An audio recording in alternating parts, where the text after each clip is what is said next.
HinkleTickets.com/buy tickets or Hinkle Ticket Office weekdays from 10 to 4. The Butler Bulldogs, your hometown team, playing on a national stage. We bleed blue. The character of your locker room matters. It matters. We live and die with our team. The level of disappointment and the level of care for each other, that's when you know you're getting it right. They're growing. Their ability to hold each other accountable. Stronger. What are you willing to struggle for?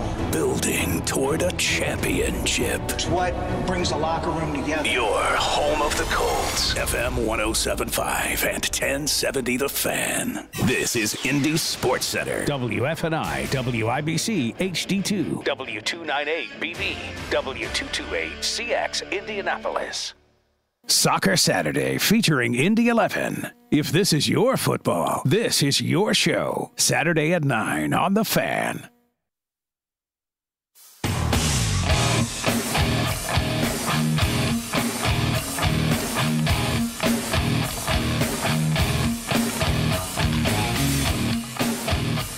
What in the hell do you think you're doing? Hey, John Boy. I'm telling you straight, it's my way or the highway. So anybody wants to walk, do it now. Hey, everybody, we're all going to get laid. Kick is up, and it is long enough, and it is good. Adam Vinatieri, at age 45, drills one from 57 yards out. Was kept alive by Oldest Depot. And rolling on a Wednesday. How about it? Who's with me? Who's with us? Who's going to be with us the entire time? Another Anything Goes, it looks like, coming up in the 6 o'clock hour, which is always good. If you didn't stick around for the 6 o'clock hour, and sometimes we bleed over into the 6, and that's called Anything Goes. It was somewhat spectacular yesterday. Had a sweet impression of JMV 88. What was his name? Buckhorn from Boonville? Oh, it was great. We need more Buckhorn from Boonville JMV 88 impressions, I think, for Anything Goes. Coming up in the 6 o'clock hour. Denary at 4. Pacers get a big game tonight. And once again, I mean, sometimes I do understand it, but that doesn't mean we don't make fun of it. I do get it. When you have a superstar, elite level player, yeah, you can't wear them out before the postseason. But still, could you have created 2 words put together that is more enjoyable for me to talk about, especially when it's about Kawhi Leonard and the Raptors tonight here in town? Kawhi Leonard will not be playing. That will make it a second consecutive night. He didn't play last night in the Raptors' victory over Sacramento and Toronto. So, as you know, they're on a back-to-back. But Kawhi, again, much like he did last time out against the Pacers, and by the way, they still won. They being the Raptors. Kawhi is observing load management precautions. So am I. I'll be right back. Load management. Yeah, Tony did that at 3:01 yesterday. Load management. Now, everybody kind of jumps for joy. I don't. Because we still, I think, all have in the back of our mind, we kind of want to know, all right, there's been an issue with the better teams in the NBA. They've beaten the better teams in the East. But, you know, with a couple of situations, there's been an omission that you would still like to see. Listen, you don't apologize for anything. You win and then you move on, right? Like last night with IU, I mean, as bad as they looked for a lot of that game, then they got back into it after they're down 15. Nobody's going to apologize for it, right? Boilermakers aren't going to apologize because everybody whined more about the way IU looked than gave Purdue the credit where credit was due in how they performed last Saturday, right? Nobody's going to apologize for it. So you're not apologizing when Jimmy Butler is not in the lineup, not apologizing when Kyrie Irving's not playing or whatever. But we all have in the back of our mind that the Pacers need to get a win against good teams. You want to see that? And the reason why it's there, well, A, is because you guys are basketball fans and you notice it just like we do, right? B, it's because Victor Oladipo, the guy on the team, told you so last week. It's what he told you last week before the Philly game. And then everybody gets loaded up for the Philly game, and Reggie's in town, and it's on TNT, and by God, here we go. And just a monumental turd in the punch bowl. So it's what makes this game, regardless of the participation, regardless of the load management, I would rather see the dude play, but again, you're not apologizing for it. Just go out and win. I know it's a January game, and I'm not getting all fired up and hyped up other than I want to see the game tonight. I want to see the Pacers beat the Raptors once. This is their final regular season meeting. And the Raptors won the first two. And their storyline without Kawhi Leonard, did you know, and you probably do because we talked about it the last time the two teams met north of the border, they're 11-2 without Kawhi Leonard. 11-2 without him. They actually score more without him. You believe that? So they're 11-2. And I don't know if this is just the betting aspect. Anybody out there actually bet on NBA games? Yeah, what? No. You bet on NBA games? I think betting on NBA games is crazy. Nah. Now, you do it with what we do, right? What is it? What's that site that we use sometimes and have fun on it? Oh, DraftKings? Yeah, you do DraftKings. You don't bet straight Fred Flintstone bet on it, though, do you? No, but I do pay very close attention to NBA and NCAA basketball on a daily basis betting. 11-2 without Kawhi Leonard. Scoring more points. Not a lot more, but more points without Kawhi Leonard. It's a great night to start Serge Ibaka. You know, the Pacers are 10-0 in games where they get 2 or more days of rest. They've had 2 or more days of rest 10 times this year? Yeah, 6-point favorites tonight. That seems like a lofty number. Well, hell, remember they had that 5-day rest, that mini vacation in, what was that, early December?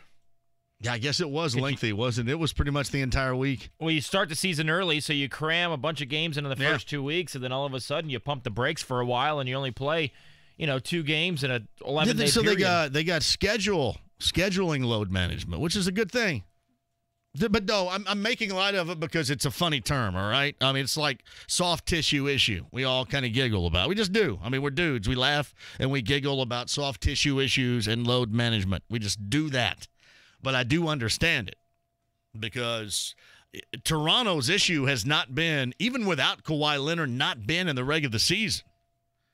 Dwayne Casey wasn't let go and Nick Nurse wasn't given the job this offseason because of the regular season. It was because of what has transpired in the postseason.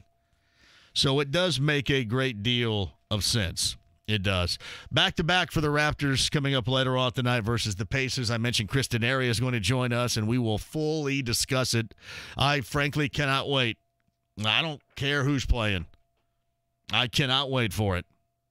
And the Pacers, as Vic said last week, need to start beating teams that will be with them, be around them.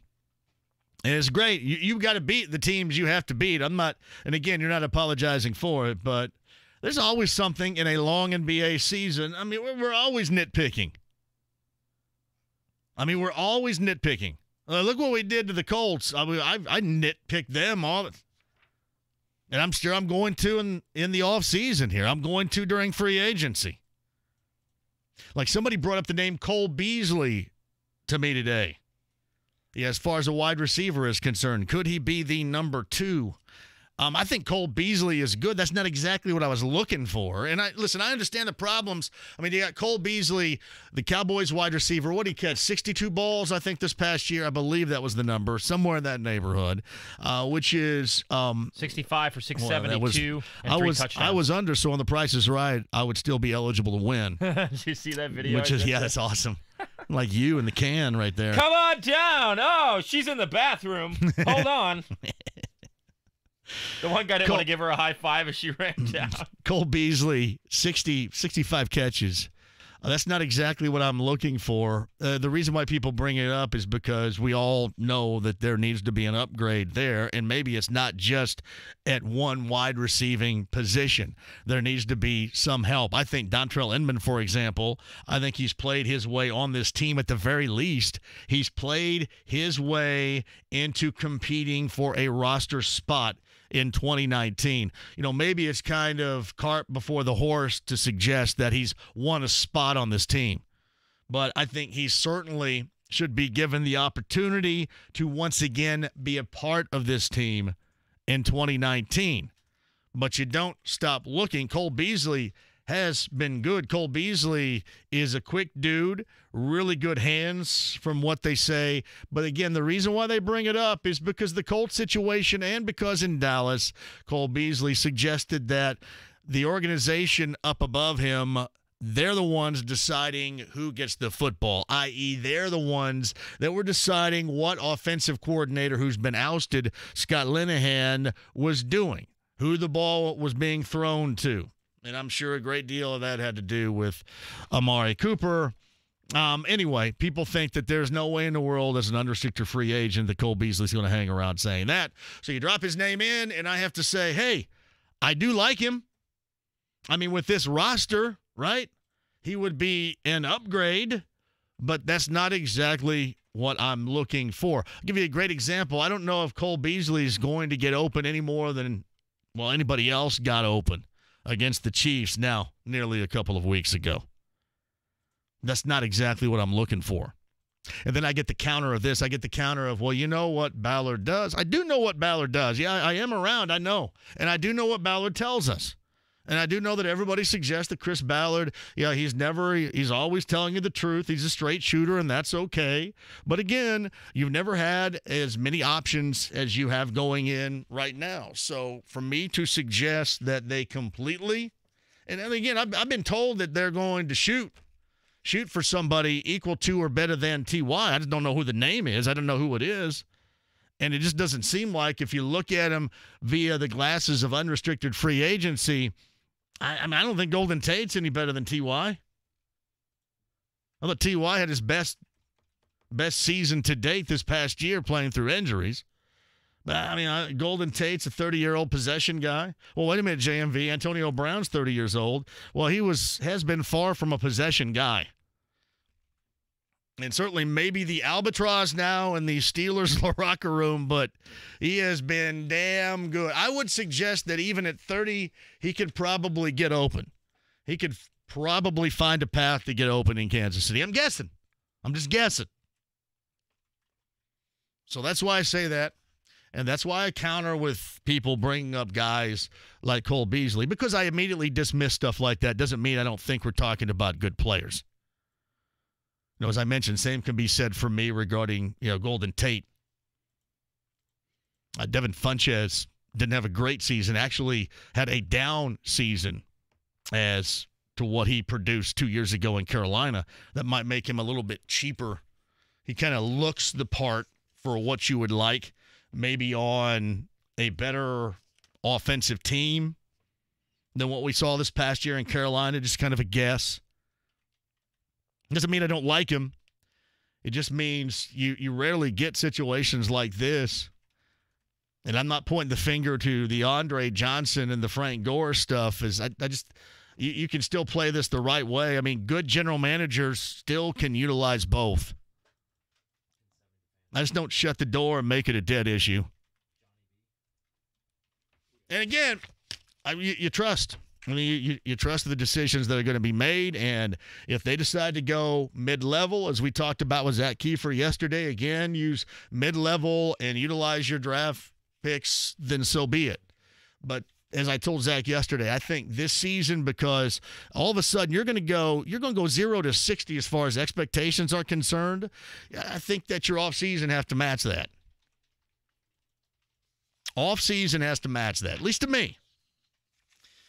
So anyway, we can jump back to that discussion. That just occurred to me before the show because somebody sent me a tweet and then an email regarding Cole Beasley. He's somebody wide receiver-wise we have not talked about. So I've been getting a lot of these today. And listen, this is a very pro-IU market, right? So it would be, how should I put this? It would be probably bad business for me to completely ignore IU basketball. And it's not good that you get to sit around and piss and moan about this team. There's nothing good about it. Well, unless you're a Boilermaker fan or a Butler fan and you don't like them in general, or you're a fan of somebody else. Like my guys around here that are Kentucky fans up in here. You're probably enjoying it then. But I get, 1, 2, 3, 4... I got 6 emails suggesting that we not concentrate on all the incessant IU basketball whining. You guys really want me to put that in the Connecticut water question of the day? I mean, it's kind of the gig here. It's kind of the gig.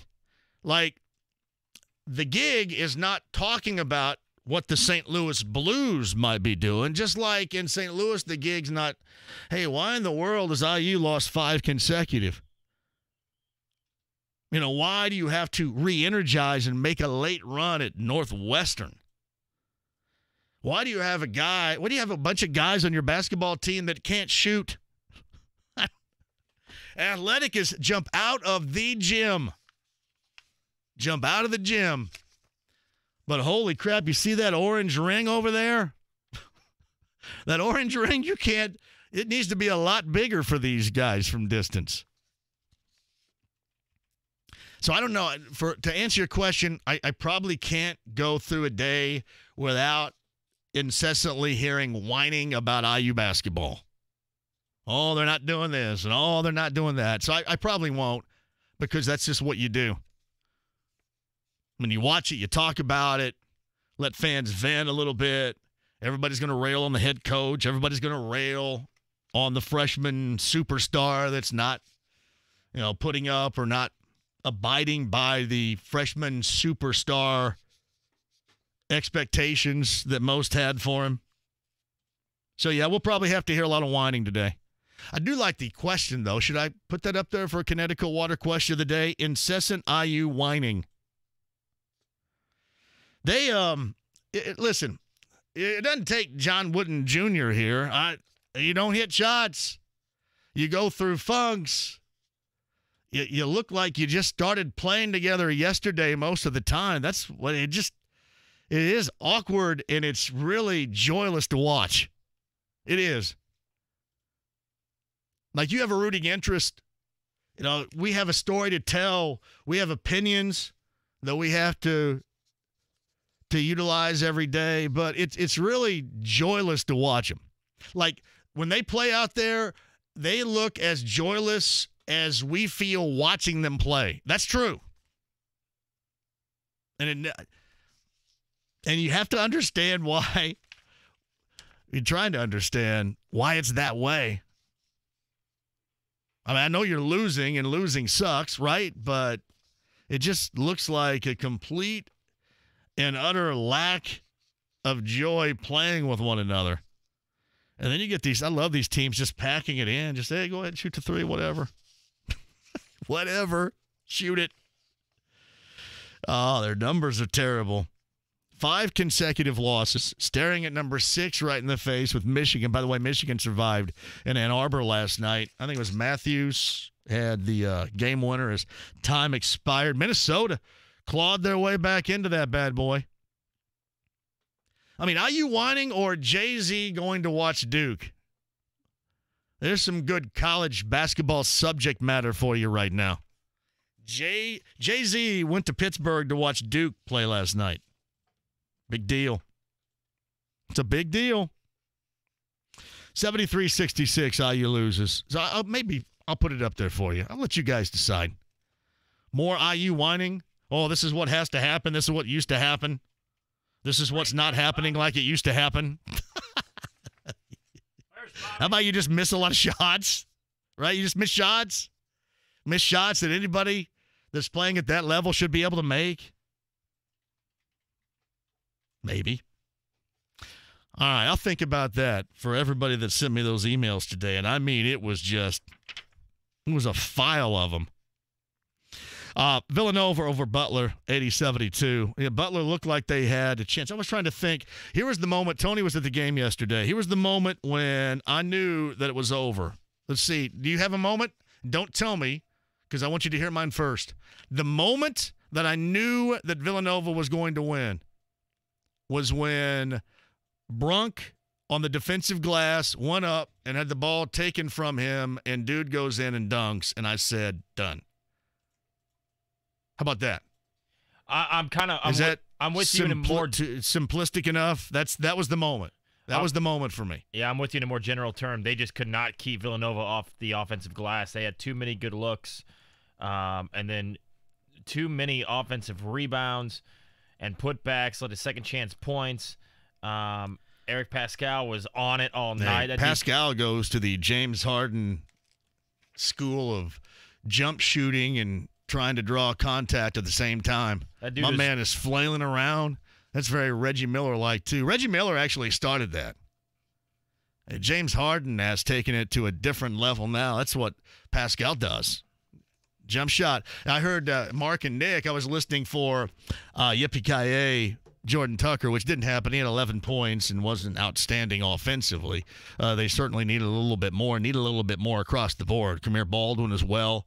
Didn't put up the numbers you would hope he did against Villanova at home. But Villanova looks like a team that did not look worthy, all of a sudden they're rounding into form right now. But that was the moment for me. Not sure why 3 minutes left. There was a timeout. They weren't out of it quite yet, but Jordan Tucker didn't check back into the game until 3 possessions later. You got to keep him on the court. I understand everybody was having a bad game, and McDermott is out there to shoot, and so is Paul Jorgensen, who didn't have a good night. But, I mean, Jordan Tucker needs to be your number 2 option. Where's Paul Jorgensen been this year?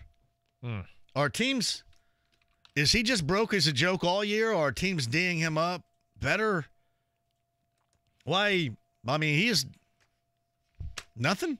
0. Yeah, he's shooting 40% from the field, 40% from 3. But last night he was 1 for 6 when they needed him. Yeah, maybe it's a lot better than what. It just seems like he's not been nearly the factor that he was a year ago. But I just think, I understand Kamar Baldwin maybe goes individual too much, but that's the only guy what else you get to do here. Yeah, that's the only guy that I trust to do that, and I'm okay with him just trying to take over the game. But you got to have Jordan Tucker out there as well. Jordan Tucker's the guy on the drive and dish, is a big body that can defend and can shoot if Baldwin drives and the D collapses. But for him to not to be out there for 2 or 3 possessions after that 3-minute timeout was kind of mind-boggling to me. Purdue, Ohio State later on tonight. I mentioned the Colts a little bit earlier. We'll talk a little Super Bowl stuff. This is the nationwide topic, right? This is the nationwide topic that's making the rounds right now. Everybody's got to start griping and complaining. And hot take, Tony Romo needs to be a head coach. Tony Romo was as good as any analyst in sports has ever been at his or her gig. There's no doubt about that. AFC title game, late in the game. What did he go, like 12 consecutive calls of accuracy? I don't know if that's more just how good he is or more how maybe not so good everybody else is. I don't know. I don't know what the mean might be. But he had like 12 consecutive calls, and now everybody is calling on NFL organizations to start thinking hard about Tony Romo as a head coach because of that, including people in Kansas City maybe hiring him as the defensive coordinator, which I think they're going for Steve Spagnuolo right now. They fired Bob Sutton yesterday, the defensive coordinator.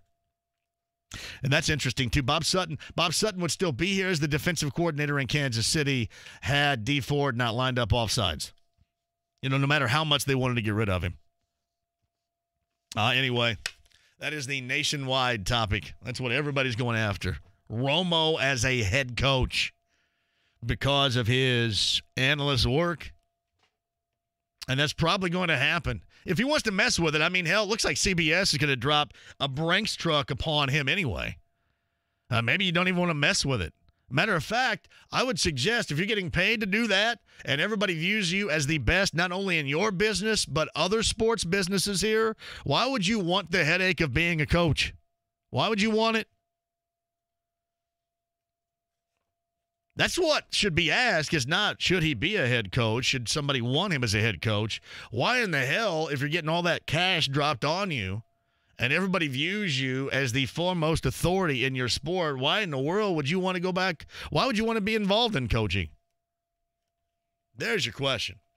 All right, 239-1070. Email address jmv@1070thefan.com. Pacers, Raptors later on tonight. Denary, top of the 4. Our friend Robin Miller, who was awesome. We were all set to go earlier today to Workingman's Friend. It was going to be great. Me and Tony and our boss Jeff Smalley and Robin and all Robin's friends, and now Rick Venturi wants in on the act too, which I think is great. We'll have to. Our lunch will be like 4 hours, but R got a little ill, and if you know, R's been battling. So R got a little bit ill. R did meet with some of the indie folks last night. We're going to bring R on coming up at 4:30 today. I felt bad because I was really excited about going to lunch with everybody, and R had to bail because of sickness, but we understand. Hope he feels better, and hope he doesn't yak while he's on the phone with us today, Tony. 4:30, Robin Miller. And Bowens in the 5 o'clock hour, too. Stuff to give away, I'll explain. Anything goes after 6, I'll explain. But we get a lot here. We got people on hold. Let's go ahead and get going. 239-1070. Raptors, Pacers, Colts stuff, and some IU whining for you guys on hold. Next. Daquan from Indy worked at a grocery store before joining the inside sales team at Geico. There's no way to move up at a local supermarket. I mean, you're just there until you find something else. So my something else, I want it to be actually a career so I can invest time into that and move up in the chain of command. And move up he did. Daquan recently received his first promotion. It was amazing. I've never been promoted before. Being promoted, again, sets jobs from careers. I would say it sets them apart. Visit geico.job/Indy to apply.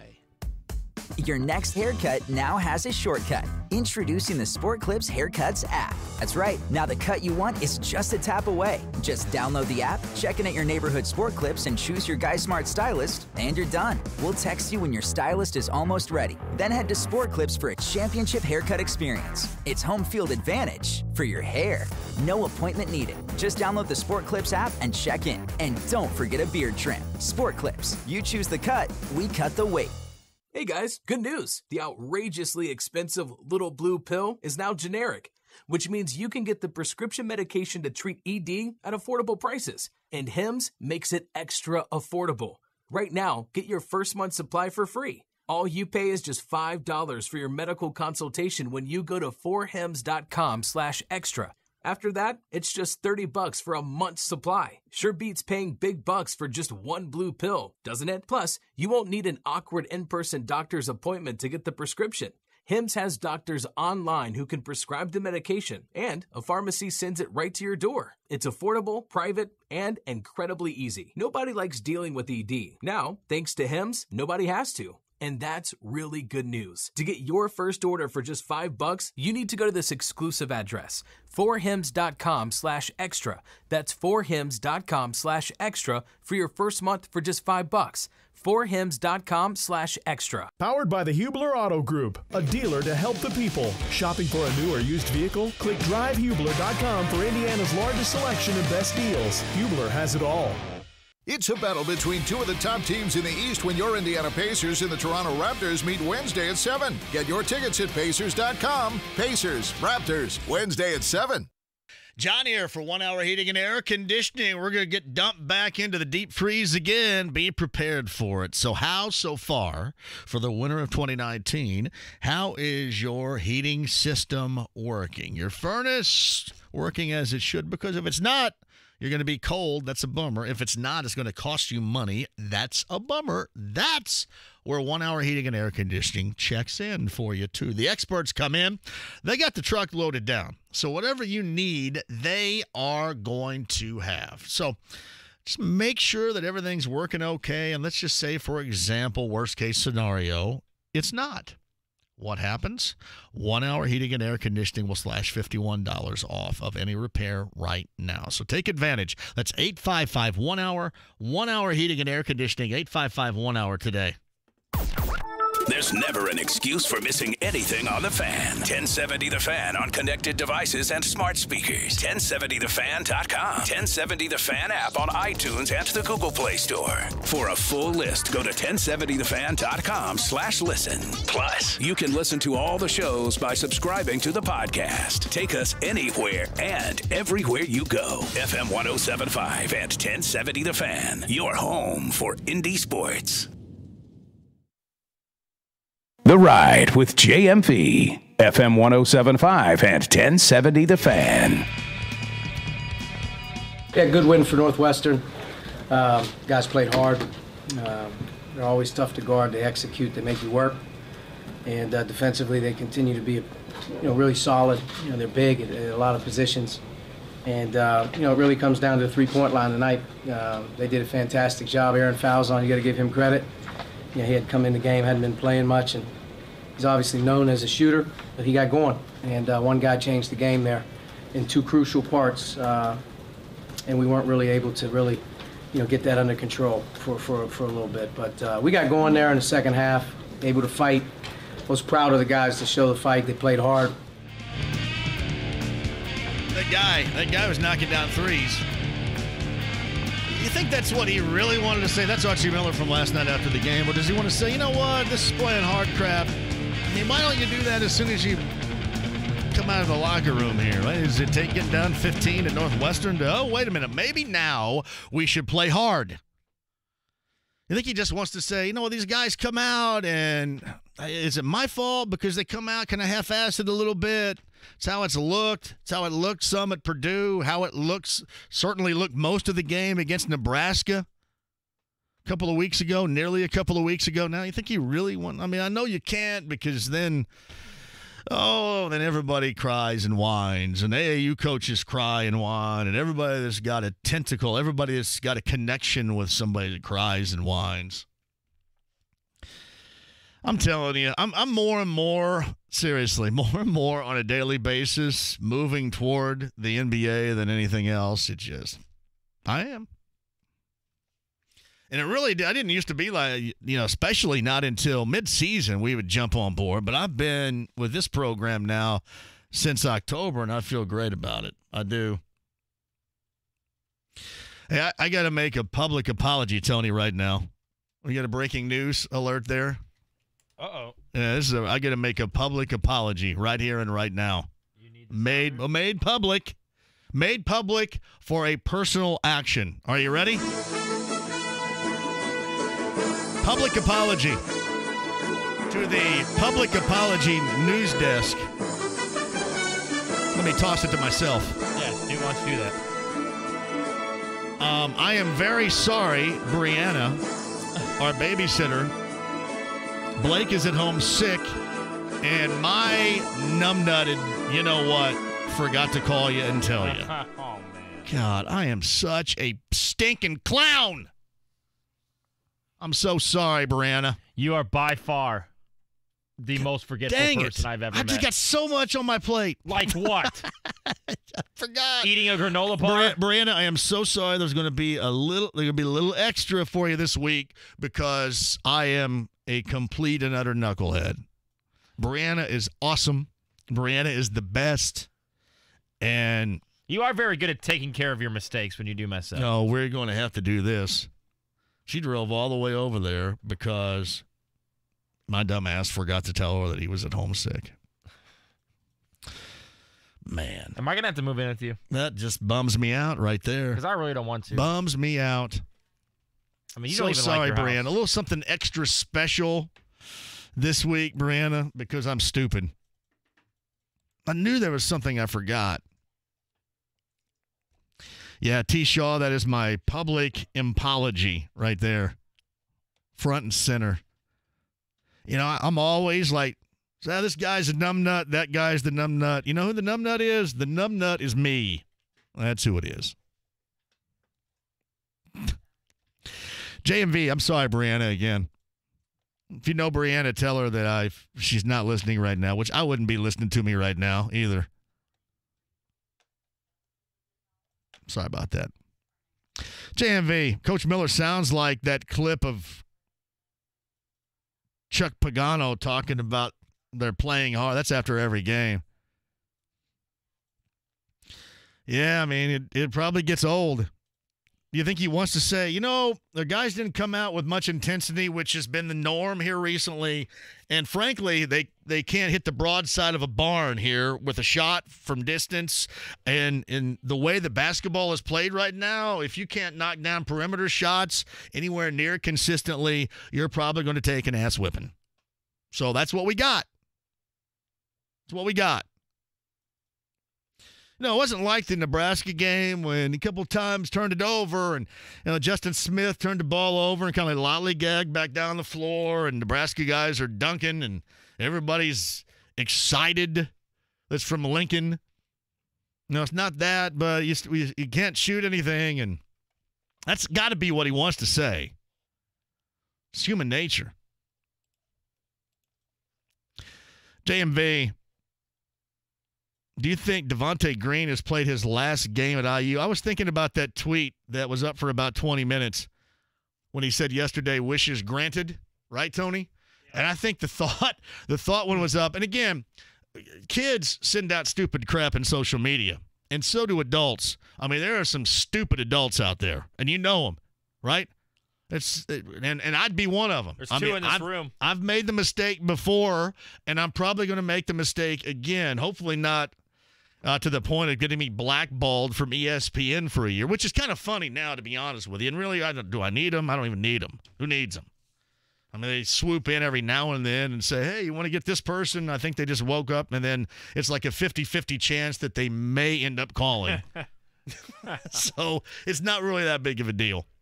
It's kind of funny. Now, it's really a story. That's what you need doing this in this business. You need great stories, and that's a great story.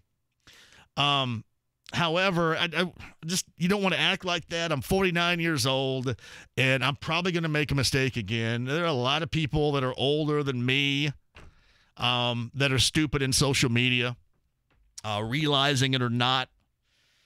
Anyway, we're talking about a college kid overreacting, but when he put up wishes granted, and a lot of people suggested before he removed that meant, hey, I'm going to get the hell out of Dodge. I'm out of here. My wishes are granted.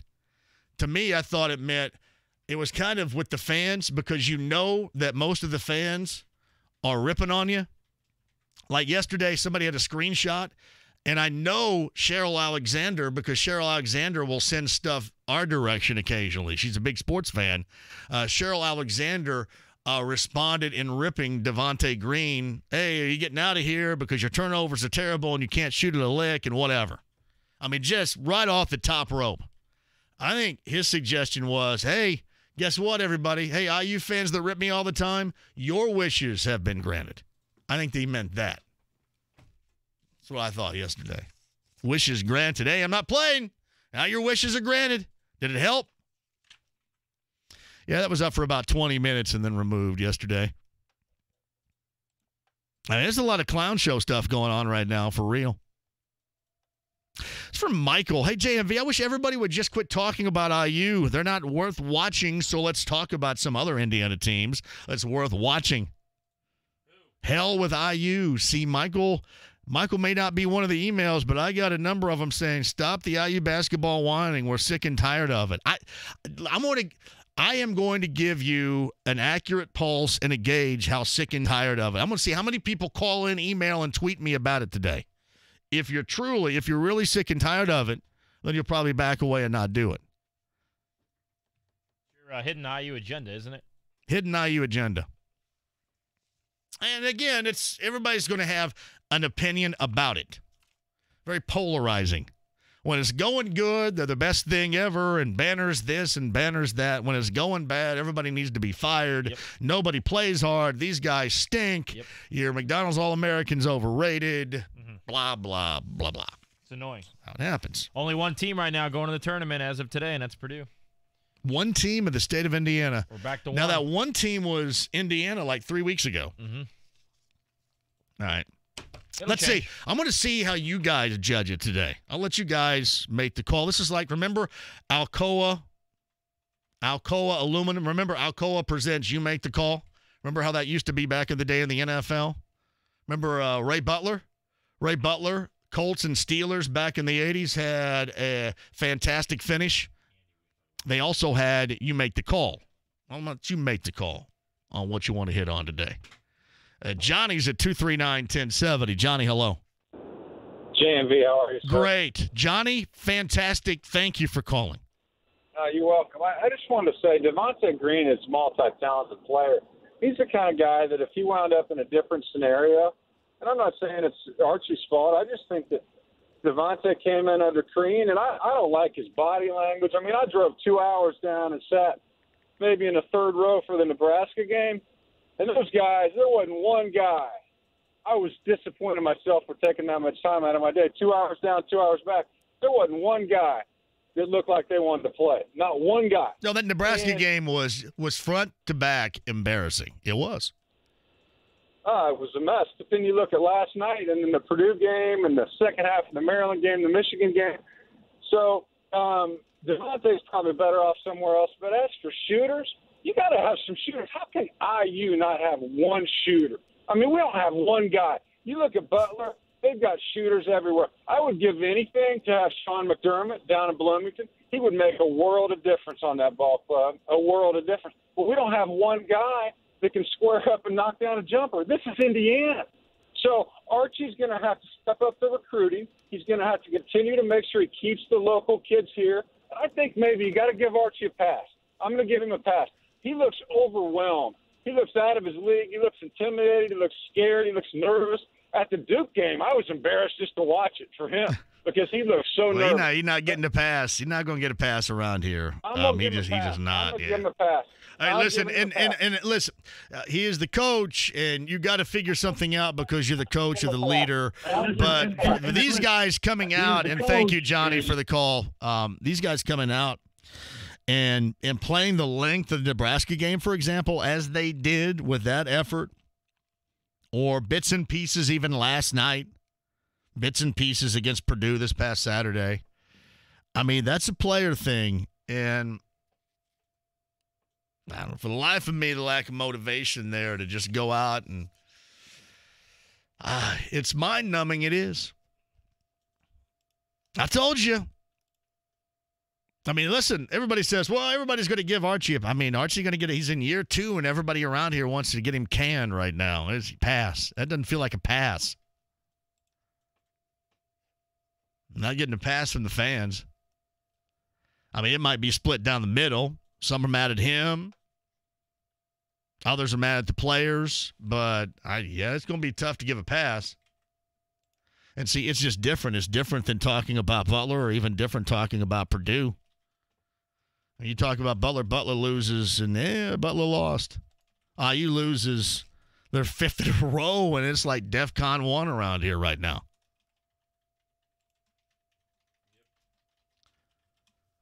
Hey, JMV, I kind of enjoy hearing all the pain of IU basketball. Go Boilers.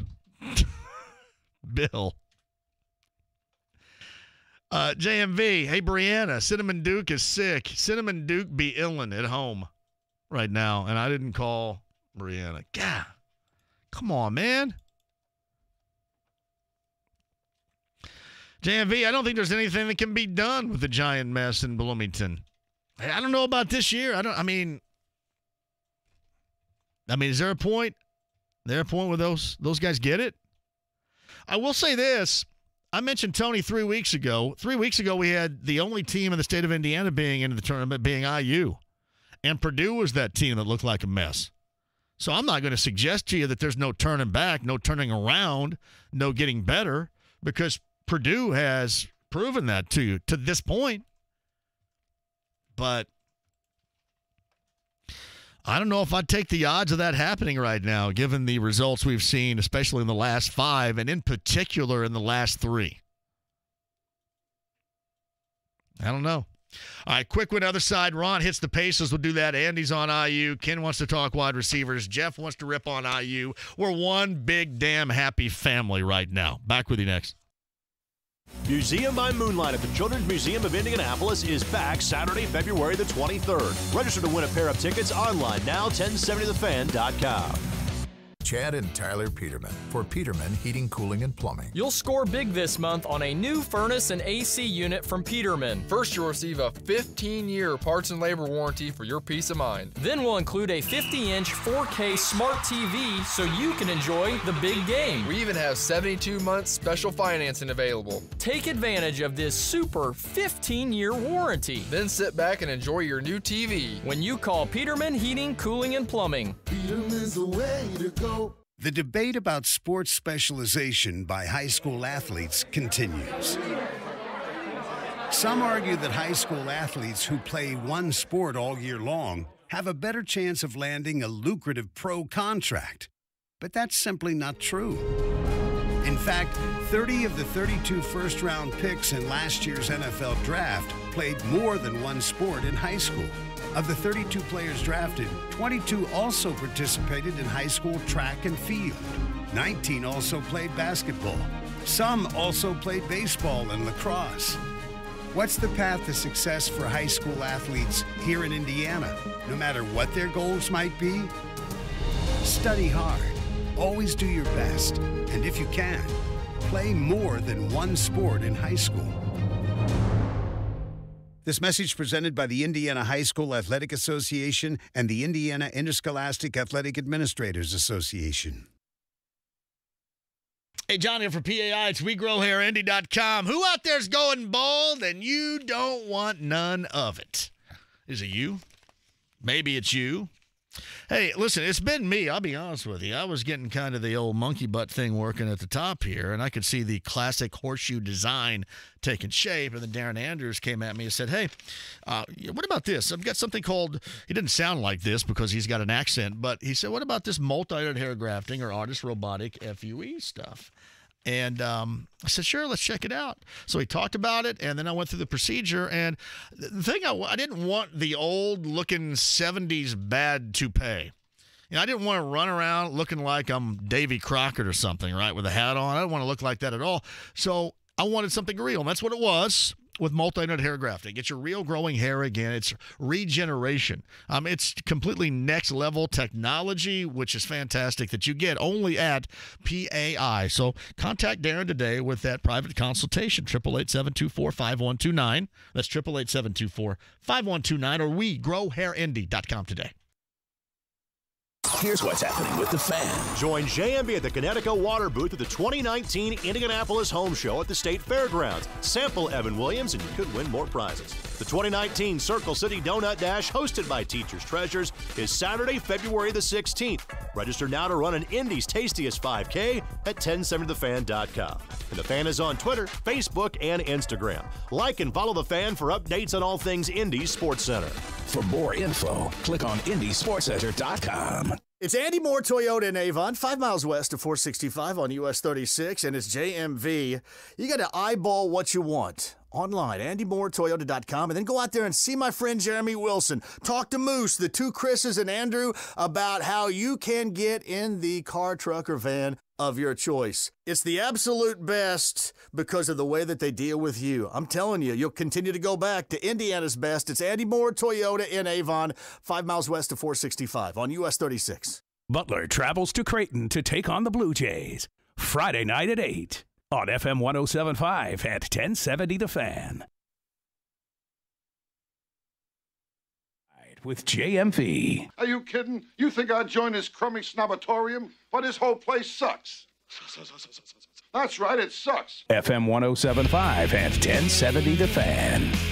Hey, this is back when Smashing Pumpkins were good. Remember that, Tony?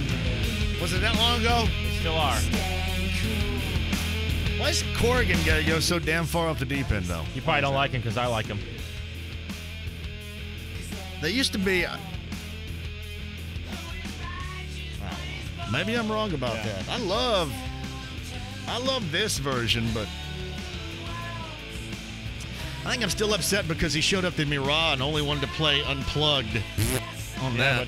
Yeah, great. They were awesome at Bankers Life Fieldhouse about 4 or 5 months ago. It's like you having electricity and sitting at home in the dark. What the hell?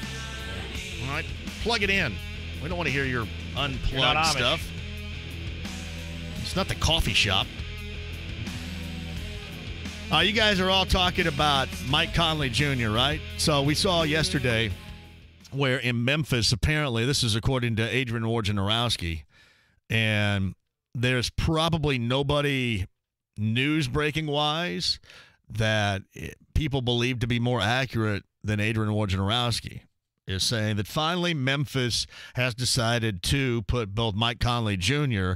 and Marc Gasol, the cornerstones of the franchise for so many years, their availability out there on a trading block. And a lot of people said, hey, what about Mike Conley Jr. here? Boy, great. And $34.5 million. No, $32.5 million. Is that what that is? $32.5 million for the next 2 years? Is that combined or each year? That's got to be combined, right? I don't know. I'm just reading it. You guys sent it to me. $32 million a year. $32 million every. Holy crap! It's a lot of cash right there.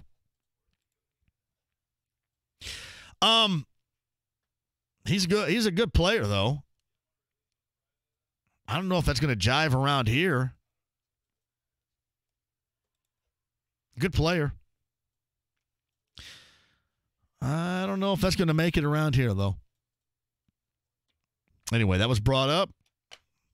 Those are some numbers for you. It's from Michael Florence. JMV, like many others are saying right now, indeed you are a numbnuts. In fact, I think that's the first thing you've ever said with accuracy on your show, which is probably true.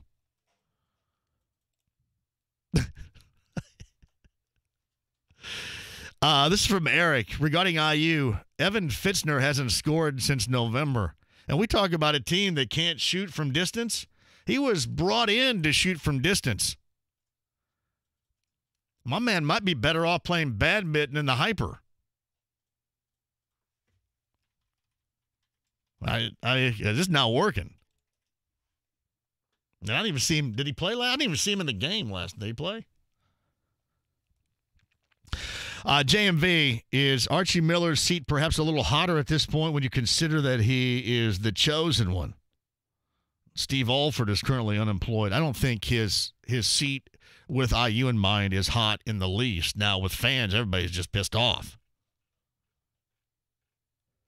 You know, when you get, guys that you get tagged with, you're not playing hard, you're not focused, you don't have the desire. When you get tagged with that, while a lot of us see that on the player, it is automatically going to go back to the coach each and every time.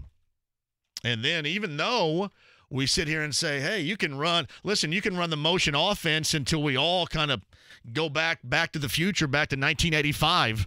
Seriously, we all go back. You can run the motion offense until we all turn over.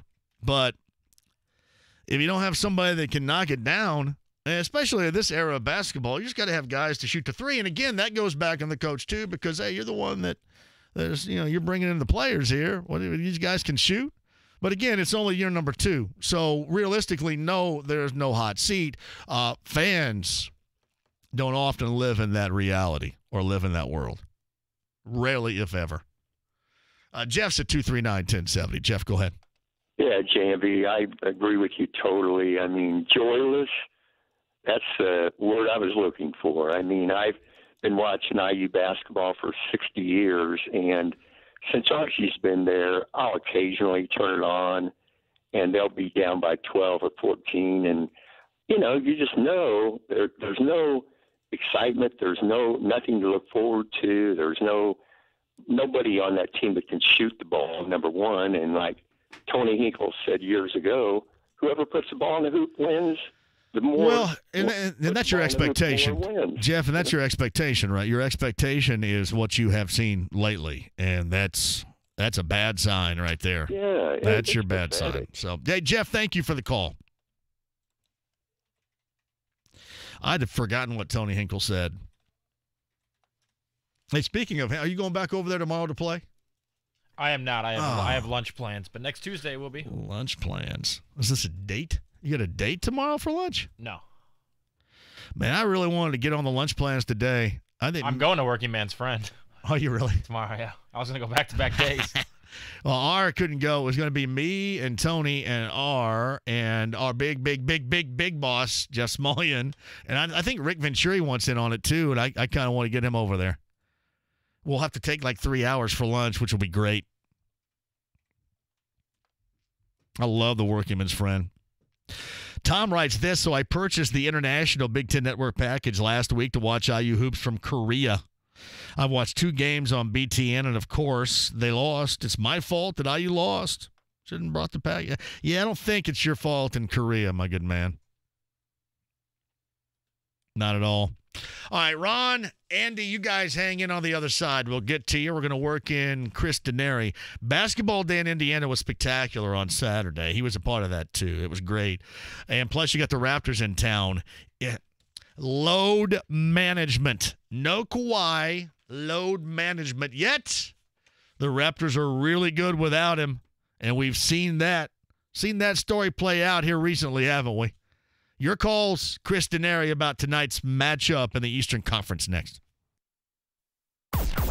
There's never an excuse for missing anything on The Fan. 1070 The Fan on connected devices and smart speakers. 1070thefan.com. 1070 The Fan app on iTunes and the Google Play Store. For a full list, go to 1070thefan.com/listen. Plus, you can listen to all the shows by subscribing to the podcast. Take us anywhere and everywhere you go. FM 107.5 and 1070 The Fan. Your home for indie sports.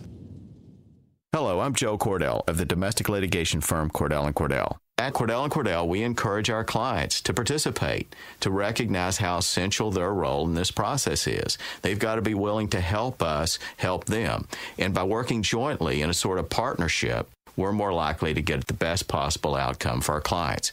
And that's really the standard that our clients can fairly hold us to, is what is the best possible outcome for them.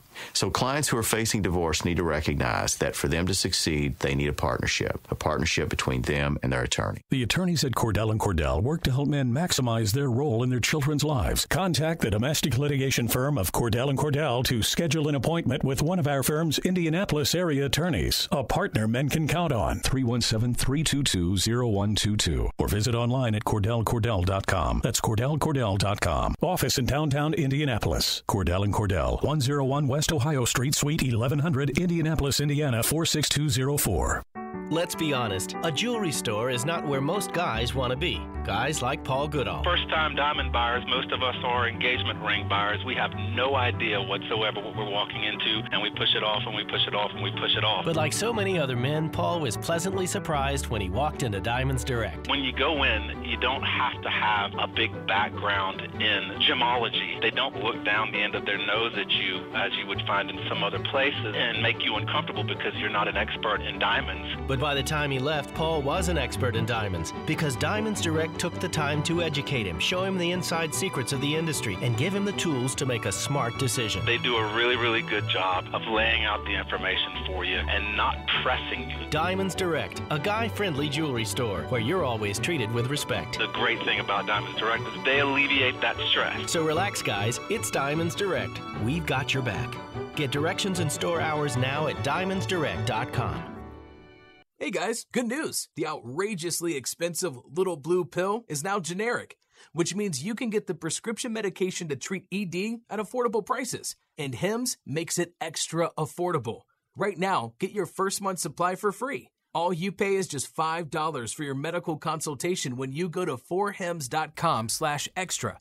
After that, it's just $30 for a month's supply. Sure beats paying big bucks for just one blue pill, doesn't it? Plus, you won't need an awkward in-person doctor's appointment to get the prescription. Hims has doctors online who can prescribe the medication, and a pharmacy sends it right to your door. It's affordable, private, and incredibly easy. Nobody likes dealing with ED. Now, thanks to Hims, nobody has to. And that's really good news. To get your first order for just $5, you need to go to this exclusive address, 4hims.com/extra. That's 4hims.com/extra for your first month for just $5. 4hims.com/extra. Hey, John here for Connecticut Water. Hey, listen, the most popular booth at the Indianapolis Home Show is booth 8135 on Friday. I don't know. I know you guys heard about it, right? But last year, the most popular booth was 8135 with my friends at Connecticut. And because they've got the best water, because they've got great deals on in-home drinking water stations and Premier Series water softeners, but also because my friends Randy and Brent come with me. And we set up what is called an ice luge. Anybody ever been a part of an ice luge? It's actually a bourbon ice luge with Evan Williams It is spectacular, and we will have lines wrapped around the entire place because it is going to be great. That's coming up on Friday, too. Now, you can get discounted tickets, KineticoIndy.com right now. That's at KineticoIndy.com.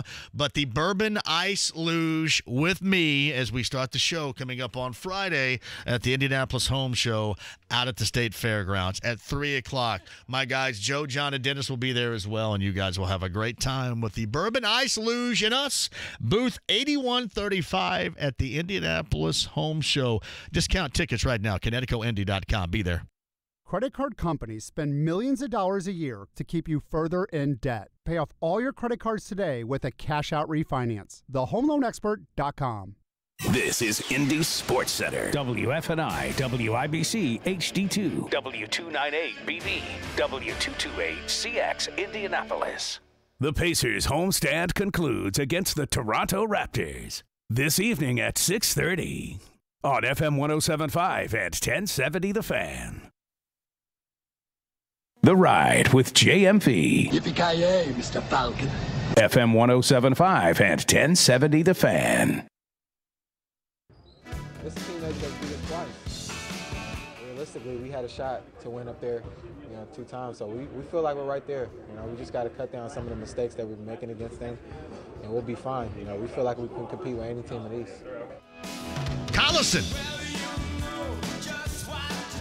Tonight, Raptors-Pacers load management will mean Kawhi Leonard is going to ride some pine and do some resting.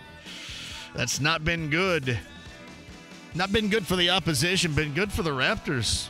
Get down 2 at 11-2 this year without Kawhi Leonard. So load management's working. Hey, is Jordan Lloyd on that roster from UND? I'll have to ask that.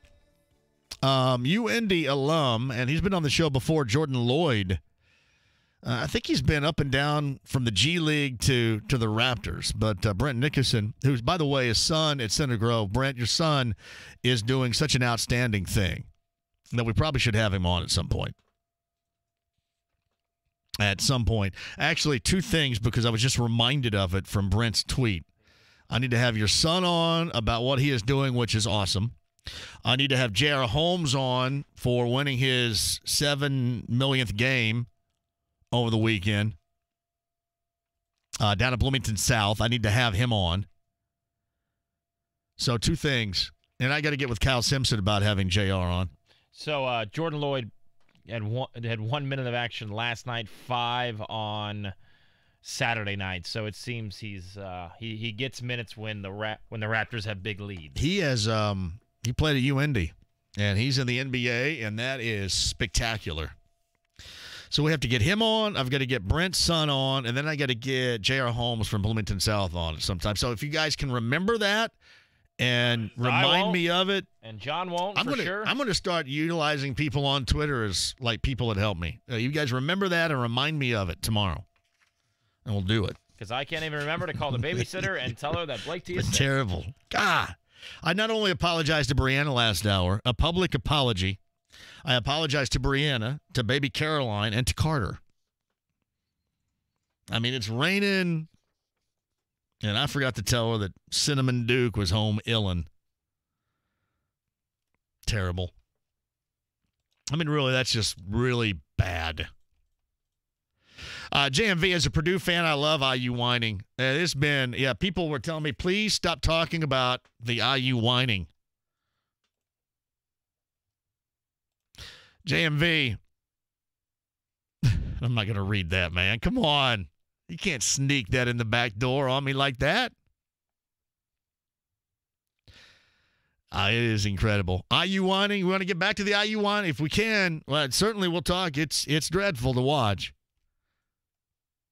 Get back to that in a second on the Andy Moore Automotive Group hotline. Get to call later on tonight. Fox Sports Indiana, 2 of the better teams in the Eastern Conference, and the 3rd and final regular season matchup between the 2. Get the Raptors and the Pacers later on tonight. No Kawhi Leonard because of load management, and Chris Denari joins us. That has not been a good thing for the opposition this year. They're 11-2 without him, and that includes a win over the Pacers and the Warriors this year. No, they did that. They got the Warriors win, John, on the second out of a back-to-back after they beat the Clippers at Staples Center. So I'm sure we'll have a graphic we'll throw up. Victor Oladipo, when he was out, the Pacers played well, 8-4 without him. And you look at Golden State and the Lakers, they've been under 500 without Steph Curry and LeBron James. But I think what it says about both these teams is they've got depth, they have balance. Both these teams share the number one spots as far as when you have 6 or more players in double figures. Pacers and the Raptors have done it 23 times. And Toronto is very deep. And we'll see their depth again tonight. No Leonard, as you said. OG Anunoby continues to miss time. It's just listed as personal reasons. I have no idea why he's not played the last 3 or 4 games.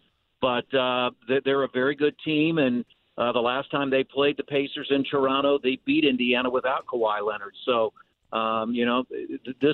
this like last Thursday, again, it's one of 82, but it is important because you're trying to measure yourselves against one of the top teams in the East. Kristen Aries on the Andy Moore Automotive Group hotline. I mean, I'm a nitpicking son of a gun. I think to a degree we all are.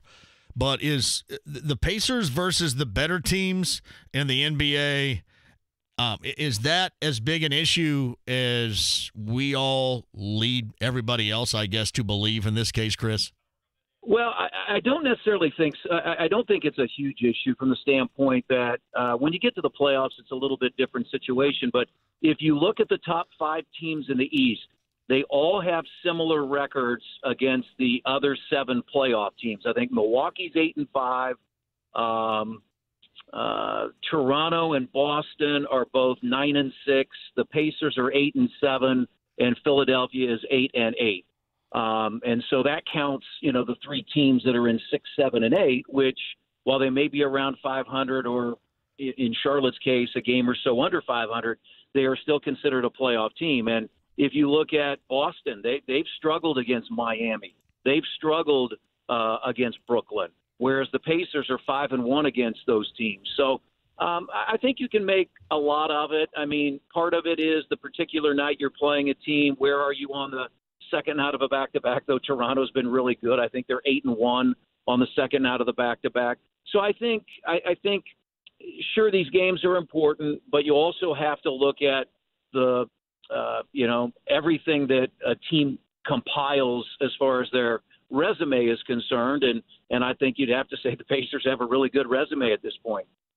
Kristen Aries on the Andy Moore Automotive Group hotline. So clearly they're going for broke, right, with Kawhi Leonard. I don't know if you ever talked to the opposing team's TV or radio folks or just anybody that covers them. What's the belief about Kawhi Leonard spending more than just this year, becoming more full-time further down the road in Toronto as opposed to just leaving when it's said and done when he has the opportunity? Well, I mean, I think the people that I talk to, and I spend time with their radio and TV people, usually most nights that you see them, I would say they're hopeful. I don't know if they know anything else. I don't think anyone knows except for Kawhi Leonard and his people, if you will. I think they're hopeful that they have a very good year. They advance in the playoffs and put themselves in position, to have Kawhi Leonard back. But I think there are probably other avenues at play. I mean, Kawhi is from Los Angeles. He's made no bones about he'd like to head back home. He doesn't necessarily have to play with LeBron James and the Lakers. I think he'd be very comfortable playing with the Clippers. So I think the people in Toronto are hopeful, but as we saw last year, Kawhi Leonard, and we've seen over the years, he doesn't let his guard down too much. So I'm not sure anybody really knows what he's thinking right now. You think they're okay with just crapping out with this? Seriously, with just, all right, he's leaving and this is what we get? Well, I've heard zero chatter, right? There's no chatter about it anywhere.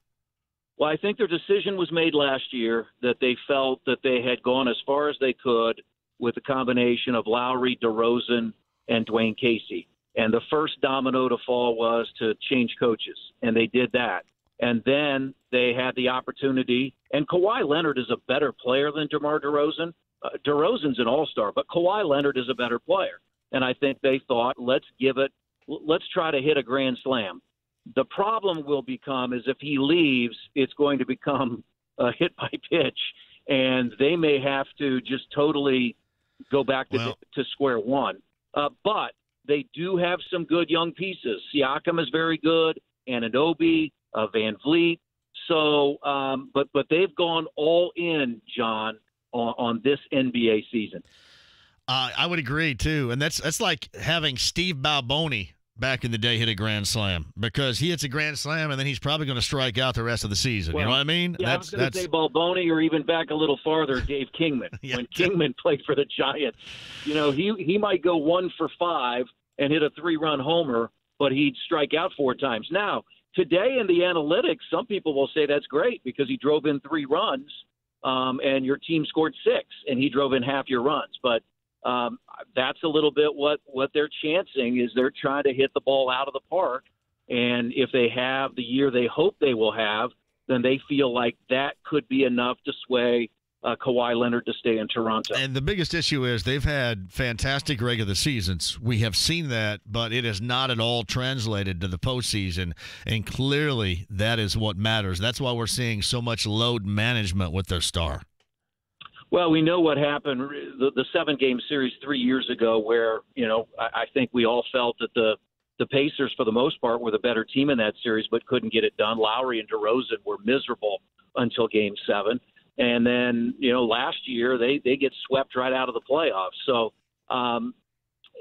they just have not measured up in the postseason. So their goal right now with, comfortably in the playoffs, they're going to be a 1, 2, or 3 seed.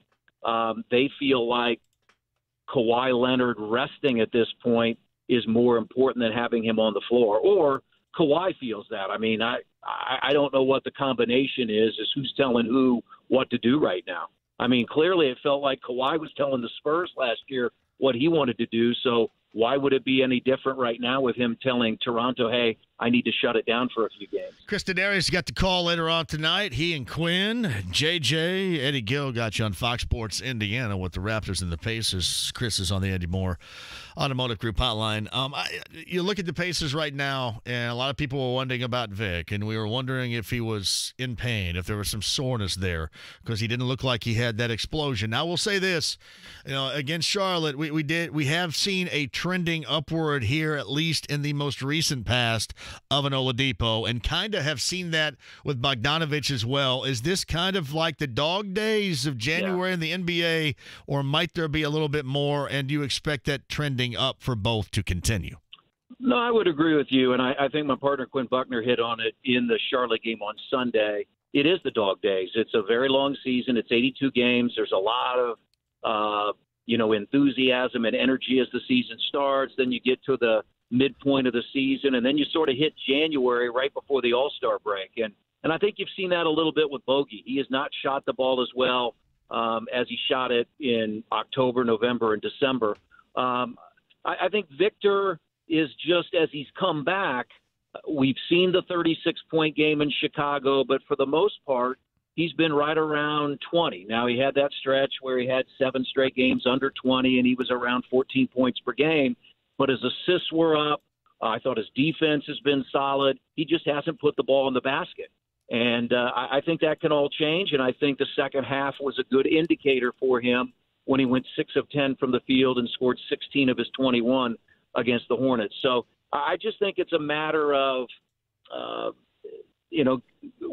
guys get weary at times. And the good news about this team, John, is they've got a lot more depth than they've had in the past. And I think what we've seen in the last 10 or 12 games from Tyreke Evans is exactly why they've signed him.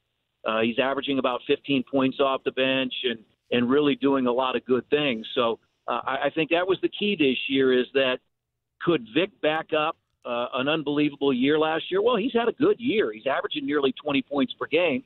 He's not shot the ball as well, but his teammates have stepped up in a way that they really didn't last year.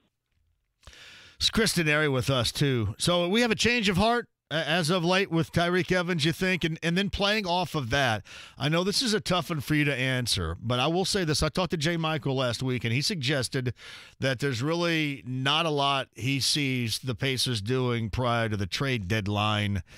From what you can say and how you answer it, would you happen to agree with that? Yeah, I would agree. I mean, and going back to Tyreke, I mean, 10 of his last 12, he's been in double figures. He shot the ball well. Again, I think his defense has been better than maybe all of us thought it would be.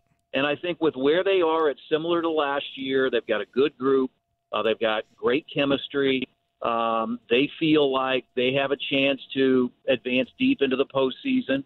And you also want to maintain flexibility in this offseason, whether it's to sign your current free agents or dip yourself into the free agent pool. So, I heard people, as you said, that Memphis has made it known that Mike Conley and Marc Gasol are available. I mean, those are two outstanding players, but they come at a very high price. Oh yeah, big time. And that would just send a wrecking ball into everything that you've tried to build as a foundation. I mean, I heard your interview with Jay Michael. I mean, there's not a bad contract on this Pacers team, and I think that's a credit to Kevin Pritchard and his staff for how they put it together. They're 31-15, 16 over 500. Yet when they go into this offseason, they've got a young core that they can continue to build around, either with the guys they want to bring back from this year's team or add, more from the outside. So I don't see anything, pressing that at this point that you need to do unless you're able to get somebody like you did last year in Trevor Booker, where it didn't cost you a roster spot, but you were able to get somebody that you thought could help you down the stretch. Chris Denari's got you on Fox Sports Indiana later on tonight. By the way, before I let you go, job well done on basketball day in Indiana. And I didn't know if you knew it or not. You were doing the Dallas game, but I had to help guide JJ back to civilization because he was like a little house on the prairie trying to get home in a whiteout snowstorm. Yeah, I got your text, and that's what I thought. I thought, well, JJ's made the one call he's needed to the governor of Southern Indiana. I've got him covered. He told me, and I've made that trip on I-69 South a few times, none recently, but there are not a lot of options to pull off on some of those exits. So he told me that he was the only car for miles in the middle of the highway, and he couldn't even tell where the highway was. Yeah, that's a problem. But no, we had a great day. I know Quinn and I very much enjoyed doing the Zionsville-Warren Central game. It was great to meet and talk to David Bell after the game. Was able to Music and Chris Myers before the game. So we've done that now 3 years in a row, and hopefully we'll do it many more years. Well, job well done. It's really, I mean, from top to bottom. I love the fact they were at North Davies High School, and I love the fact that they called the Buggy Bowl. That is so spectacular. Yeah, that was really cool. And just looking at the ratings, the one issue was in the 2 o'clock hour we were up against IU Purdue, but it looked like people throughout the state were tuning into the Buggy Bowl, and that was a lot of fun. But great day. Larry Mago and his staff at Fox Sports Midwest and Fox Sports Indiana. I mean, there were a lot of people putting a lot of hours working on it, and, in coordination with our VP for broadcasting, Jamie Burns. So it was outstanding. We just get to talk, JMV. We don't have to do all the heavy lifting. We just show up and talk about the games, and pleased that we were able to do that. So you're trying to tell me Jamie Burns does work? Is that what you're saying? Yeah, he does a little bit of work. I'll tell you, as you guys all watch the telecast, I mean, we are blessed. Max Linewan is our producer, and Jamie Burns has been the director for all 13 of my years, and I think it's going on 20. But he has a real feel for what pictures you need to see, and we're very pleased to be able to work with that crew in the truck because they make us look really good. Happy for you, man. It was a good presentation, certainly, and we'll be watching. At least we don't have any national television to deal with tonight, which is awesome. No, it's all us, and we're happy to be a part of it. Thanks, Chris. All right, thanks, John. Chris Denari on the Andy Moore Automotive Group hotline. He said something that stood out to me right there. Now, we would have to have some type of civil breakup, I guess, but what about me, Tony, as governor of Southern Indiana? Who's our guy now? Eric Holcomb for the entire state? John, you don't even remember to tell your babysitter that your kid's sick. Would you guys trust me to be the governor of Southern Indiana? I wouldn't trust you to be the governor of Portage. The governor of Southwestern, and I don't know if I could govern Southeastern Indiana. But I could govern Southwestern Indiana, I think, pretty well. What do you got? Were you guys on board with me? Would I do a better job than Eric Holcomb? No. Why not? Why is he doing a great job? Is he working for you, Southwestern Indiana? I don't talk politics on this show, but John, I'm not really I'm half-ass talking politics. It's nothing. Come on. Talking politics. First of all, you'd have to wear a suit. Pull my finger in 5 seconds. I mean, you'd have to wear a suit. I got to go out and buy a scarf. To talk politics, I must be wearing a scarf. I've got to have a scarf. You'd have to wear a suit. Give me a scarf. No, I mean, if it's not working for you, Southwestern Indiana, I'm at your beck and call. I'm right here for you. Right here. We're all I can't remember to tell my babysitter that my kid's sick, so she drives all the way across Greenwood, finds that out. Sorry, that's terrible. Terrible. I mentioned, too, IU last night, we took a break from the IU Wine Fest to give you a little Raptors Pacers coverage. Purdue in action tonight. Ohio State has struggled. 4-game losing streak. The Boilermakers on the ride right now. 3 consecutive, which also coincides with Matt Painter coming on the show, too. So, everything's working in the Boilermaker favor right now. 7 o'clock tonight for that game in Columbus. Valpo, that's Tony's Crusaders, and Indiana State. My Trees, a 2-game losing skid right now. We got to do a little bet. What are we betting tonight? Guess we got to bet something, don't we? Come on, let's go. Sycamores, 7 o'clock tonight at the Holman Center. Evansville and Drake also in-state on tonight's schedule. Yeah, think about a bet. We'll have something going in just a bit for you. Hey, JMV, this is from BT. I think part of the problem is that IU fans still consider the basketball program as elite. I'm going to say this. Although they haven't had those types of results, if I had a program that most, and you have to say most do, I mean, nationally, it's not just locally, it is nationally, that most consider a blue blood, I would ride that until the absolute very stinking end. There was no way I'd ever let that go. So, honestly, BT, if I were inside, if I were an IU fan, I'd be riding that thing too. Seriously, I just would. I mean, I'm an Indiana State guy. I would ride 1979 until I'm dead. Until I am dead. So I don't blame anybody for that. Not one person. JMV, I'll be your lieutenant governor, DuBois County Steve. Yeah, DuBois County, that rock Southwestern Indiana. Hey, JMV. Oh, actually, you guys sent me this. Someone asked if Romeo had now lost more games at IU than New Albany. He lost 10 games at New Albany. He's lost 7 now at IU. Well, New Albany is not in the Big Ten. New Albany is in the Hoosier Hills Conference, right? I mean, well, you're not playing BNL. Sorry, BNL. Is Madison still in the Hoosier Hills? Columbus East? Floyd Central? Seymour? I mean, hell, you're not playing. When's the last time Seymour was any good, for goodness sake? Sorry, Seymour. Come on, John. I know. See, now, how am I going to be BNL, the governor Columbus of Southern East, Indiana by ripping on Seymour? Floyd exactly. Central, Jeffersonville, Jennings County, Madison. I forgot about Albany, Jennings County. And Seymour. Bedford, North Lawrence. Can you name the largest school in what I just listed? Jeffersonville? Yep, 2016. Well, hell yeah. See, thank you. Coy's going to vote for me for governor of Southwestern Indiana. Everybody gets free Big Red on Tuesdays. It's going to be a Big Red Tuesday. I mean, you've kind of gone away from wanting to open up the Cool Academy lately, so you may as well want to. We'll do that. We'll get free Big Red handouts on Tuesday, and then free kidney checkups on Wednesday. That's what we'll do there. Southern Indiana, Southwestern Indiana. All right, quick one. Robin Miller, bottom of the hour. Our guy, we were supposed to go to Workingman's Friend today for lunch. He wasn't feeling well. You know what? R's doing some battling right now, doing some grinding. We love R. R is going to join us coming up on the other side. Your calls, Kevin Bowen coming up at 5:30. Doobie Brothers Santana tickets will give away. Ruoff Home Mortgage Music Center, the summer of 2019 is going to be spectacular. We'll give somebody a chance at those tickets coming up too, and we might wind our way back to IU Hoops conversation next.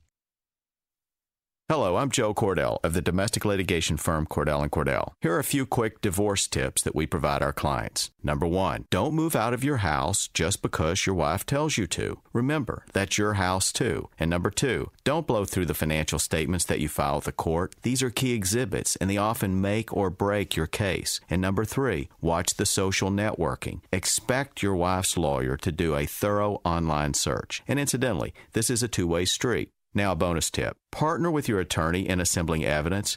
You're one of the 2 leading experts on your life and marriage. Your attorney needs your input to achieve your goals. And finally, talk to your attorney before taking action. Good luck. Contact Cordell & Cordell to schedule an appointment with one of our firm's Indianapolis area attorneys, a partner men can count on. Visit online at CordellCordell.com. Office in downtown Indianapolis, 101 West Ohio Street, Suite 1100, Indianapolis, Indiana, 46204. Hey, this is Jeff Saturday for More Restoration. Chances are you or someone you know have already experienced a disaster at home or at work. A fire or flood is never something you plan on happening, but if it does, you need to know what to do and how to protect your damaged property. More Restoration is the only name you need to know when a property loss occurs. Let More Restoration help you get your property back to normal with their second-to-none, industry-leading emergency response team. Call the only number I call. Call More Restoration Disaster Cleanup and tell them Jeff Saturday sent you. Know the feeling of satisfaction you get from a job well done? Our customers do. Corey Kreitzberger here, General Manager of your local Benjamin Franklin Plumbing. We're proud to offer customers a 100% satisfaction guarantee backed by 24/7 service and our trained licensed plumbers. Call us and get $52 off any plumbing repair. Go with the flow, the local pros. Call Benjamin Franklin Plumbing. Terms, conditions, and tax may apply. License CP 101-00018. George Faber here, owner of B Window. Are you a subcontractor and tired of dealing with taxes, regulations, and going to the dump? Why not call us and let us show you how, as an employee, you can have your own new truck, trailer, and gas and make $100,000 a year like many of our guys do now. We work our crews every day and have a huge backlog for the winter. Call right now, 317-283-8522, or go to bwindow.com. That's Faber's B Window. Trust me. No problem. Erectile dysfunction? No problem. Premature issues or low testosterone? No problem. We can help. In just one visit to the Indianapolis Men's Clinic, we can treat your erectile dysfunction or premature issues. It's what we do. All day, every day. Stop waiting. Stop being disappointed in your love life. Take action. The doctors at the Indianapolis Men's Clinic offer the latest solutions for male performance issues, and you'll see results in your first visit, or there's no charge. Call 999-9000 to meet with our licensed providers no matter your age or your conditions. Diabetes, no problem. High blood pressure, no problem. Prostate cancer or low testosterone are causing your issue? No problem. We can help. Call Indianapolis Men's Clinic now to schedule your consultation at 999-9000. 999-9000. That's 999-9000. Online at indymensclinic.com, and be sure to ask about their amazing Priapus therapy, known to increase stamina, sensitivity, and even size. The Indianapolis Men's Clinic, your key to a better life. Hey, Michael Grady here for the good folks over at Payless Liquors and their 26 locations around central Indiana where you can get fantastic deals. Jim Beam White Label 1.75 liters for just $25.99. Skol Vodka 1.75 liters, $9.99. You're a Jack Daniels fan? How about $39.99 for 1.75 liters? Kendall Jackson Vintage Reserve Chardonnay, just $9.99. Open 7 days a week, and you can take advantage of these fantastic deals just about any time you want. Why pay more, get more, and pay less at Payless Liquors. Hey, PAI, WeGrowHairIndy.com. All right.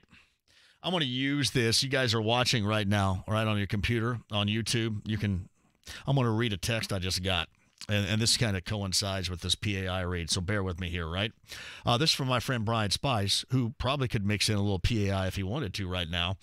You've already got the Trump hair, right? So you could be governor of southwestern Indiana. Hold on a second. It's not the Trump hair that I have. I have the real growing hair. It's not a comb over. It's not anything fake. There's no toupee here. PAI gives you real growing hair. See, that's what's unknown about it, too. My man Brian Spice really doesn't know it. But, given the fact he probably could get some, too, I'll take him to Darren Andrews. We'll have a conversation about multi-unit hair grafting and Artist Robotic FUE right now with Darren Andrews at 888-724-5129. So normally they say, I don't want to have the fake look. Nothing fake about it. It's your real growing hair. If I wanted to go to Command Performance in 1985 in the College Mall in Bloomington right now and get a feathered butt cut, I could do it because it's my real growing hair with PAI. 888-724-5129 for that private consultation, Spice, or WeGrowHairIndy.com today. At IUPUI, creating tradition is a team sport. It takes players who compete with ferocious determination. It takes fans who go above and beyond. It takes you. We need you to rise up and support us, to energize us and intimidate our opponents, to roar with all your might. Cram the Coliseum at the Fairgrounds on Saturday. IUPUI celebrates its 50th anniversary. They host Detroit Mercy at 1 o'clock. Together, we'll launch a new era of victory at IUPUI. Find out how to roar with the Jags all season long at IUPUIJags.com.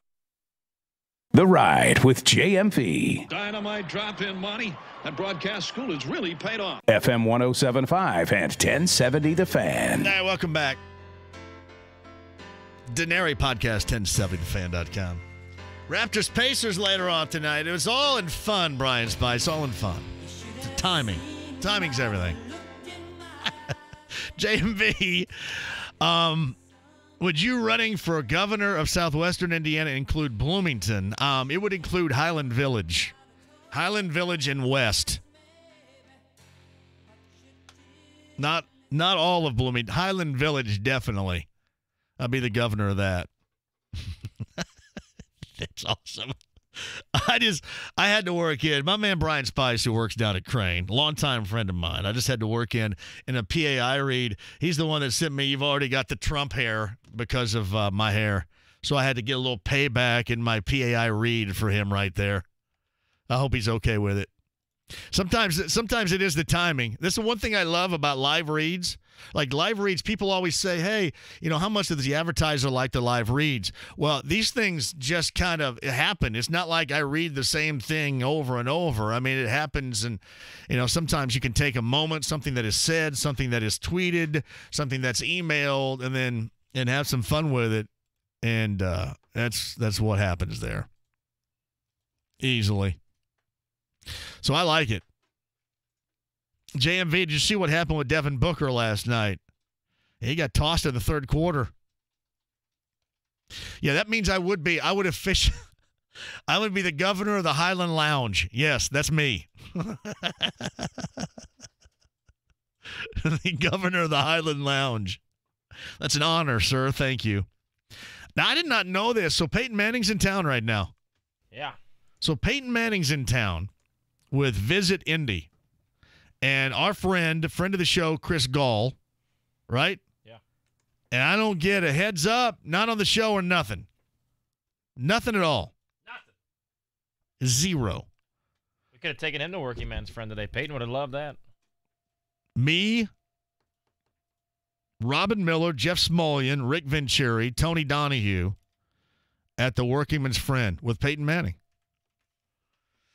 Yeah, I mean, Chris Gall, come on, man. Kevin Bowen after 5 on the Andy Moore Automotive Group hotline. We certainly hope that he's feeling better right now. Our friend from NBC and more, icon in Indianapolis in the state of Indiana, Robin Miller. Hey, did you guys, all you Indy guys got together? Did I hear that correctly? Well, they had a lot of the old Star News guys. We went to Iria's last night, and I brought a bunch of old newspapers and old pictures, and we sat around for 3 hours. And, it makes you remember. It certainly makes you realize how much fun we had putting the paper out in the 60s, 70s, and 80s, because these poor people that work there today don't have the fun we had, Johnny. It's pretty sad. Yeah, and then you see a guy like Tim Swearens who was he just was told today that he was being – I hated to see that because he's really good at what he does. Really good. Yeah, I saw he got released. And you just worry about anybody that's over 50 that they're probably they're probably an endangered species. So it's just, I think the thing that's, the Star was always a family paper. It was Gene Pulliam Sr. and Jr., and they had a trust, and the paper would never be sold, and then the children sold the paper, and it's just, to see it go downhill like it's gone downhill in the last 20 years is pretty sad. And I think we were laughing last night. Yesterday's paper it might have been 14 or 15 pages thick. It was the thinnest paper I've ever seen in my life. And there's nothing there.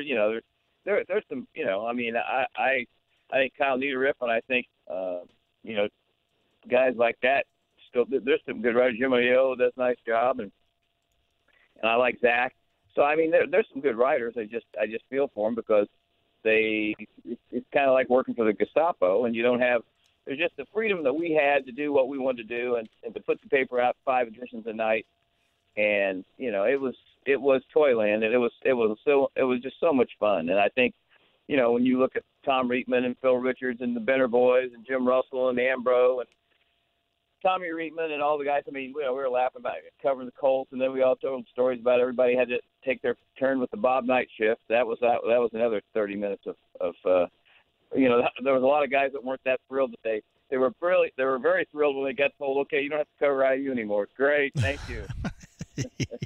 Then you had the Old Scout. Would the Old Scout, how would that work today, you think, with the Colts and the Old Scout? Well,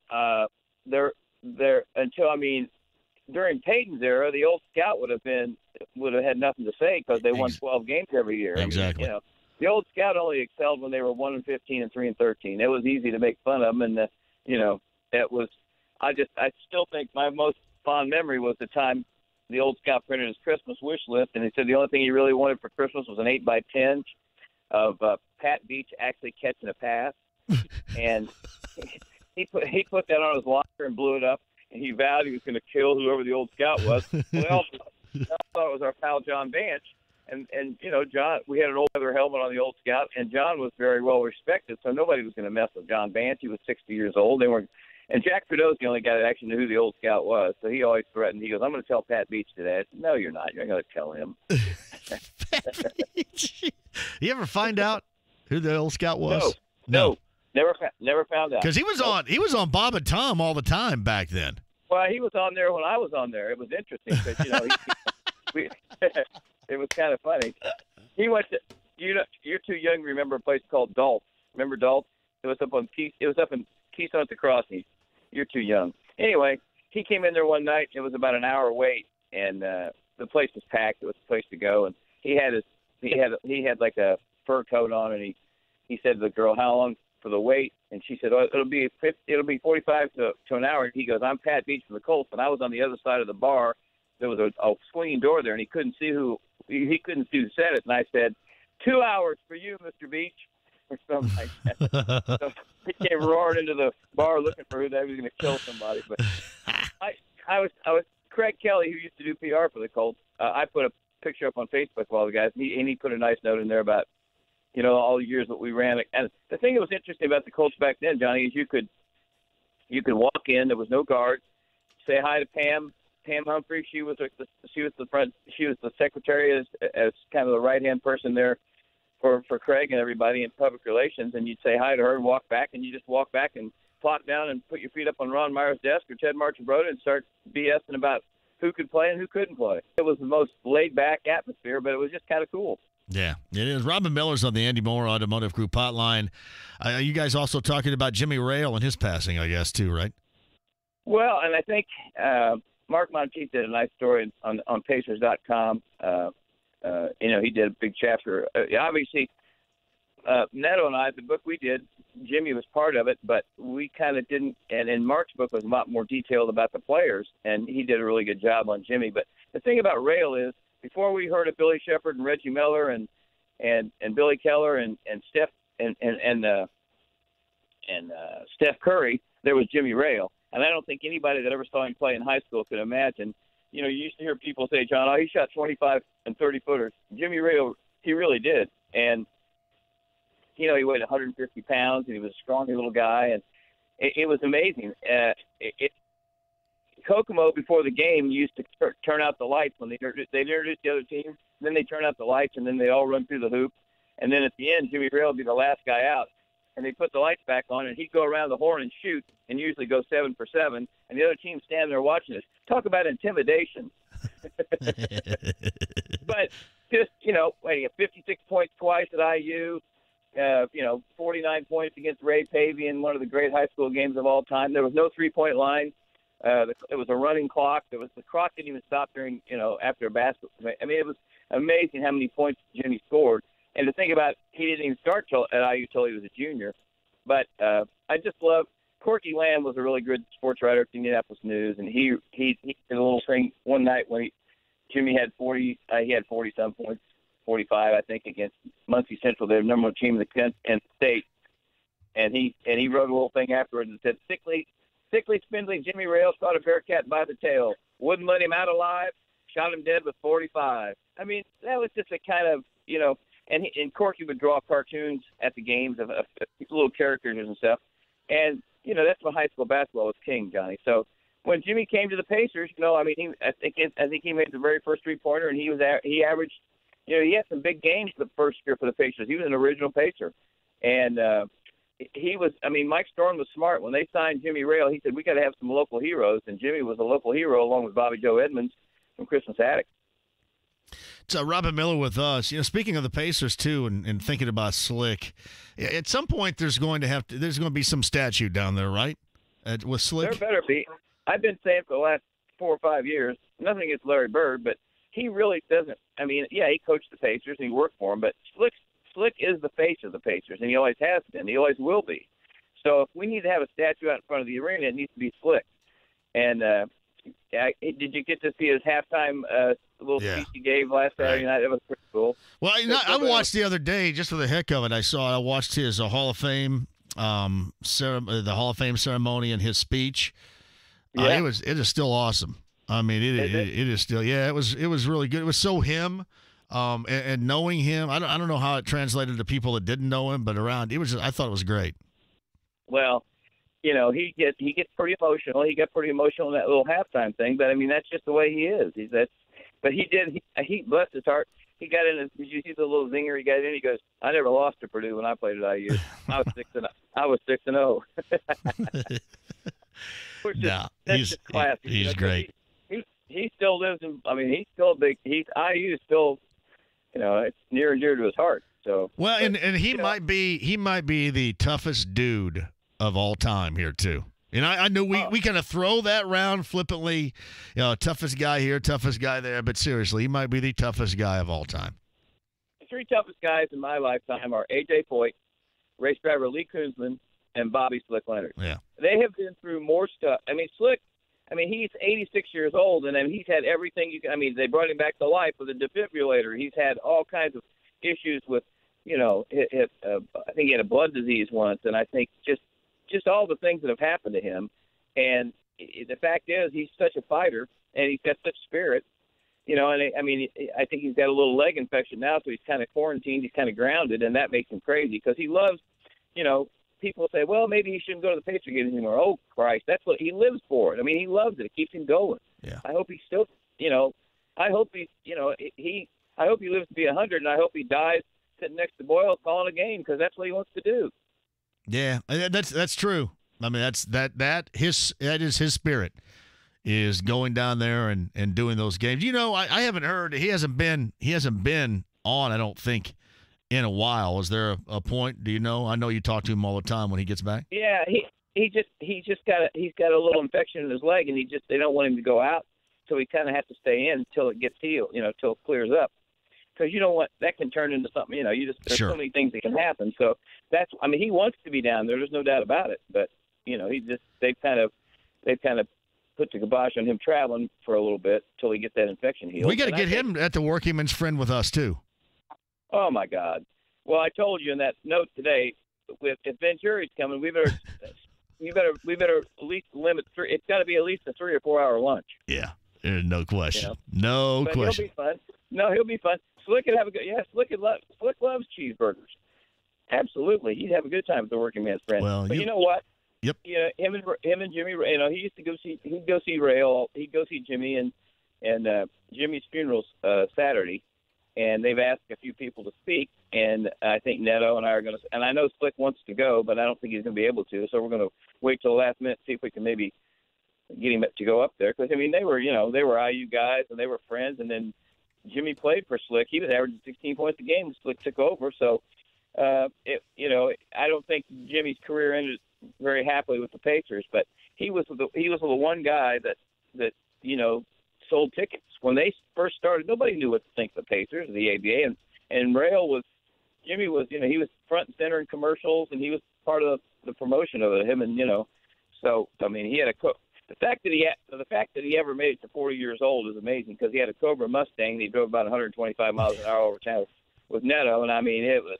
Because Jimmy loved racing. I mean, he went to Indy 500 all the time, and he helped them he owned a couple of race cars, and he really liked Pocomo Speedway, and he was big into racing. But when you think about we were talking last night at dinner, all the Star News guys, what's the Mount Rushmore of Indiana high school basketball? It's impossible. There's no way Oscar, George McGinnis, Rick Mount, Steve Alford, Ron Bonham, Jimmy Rail, Bird.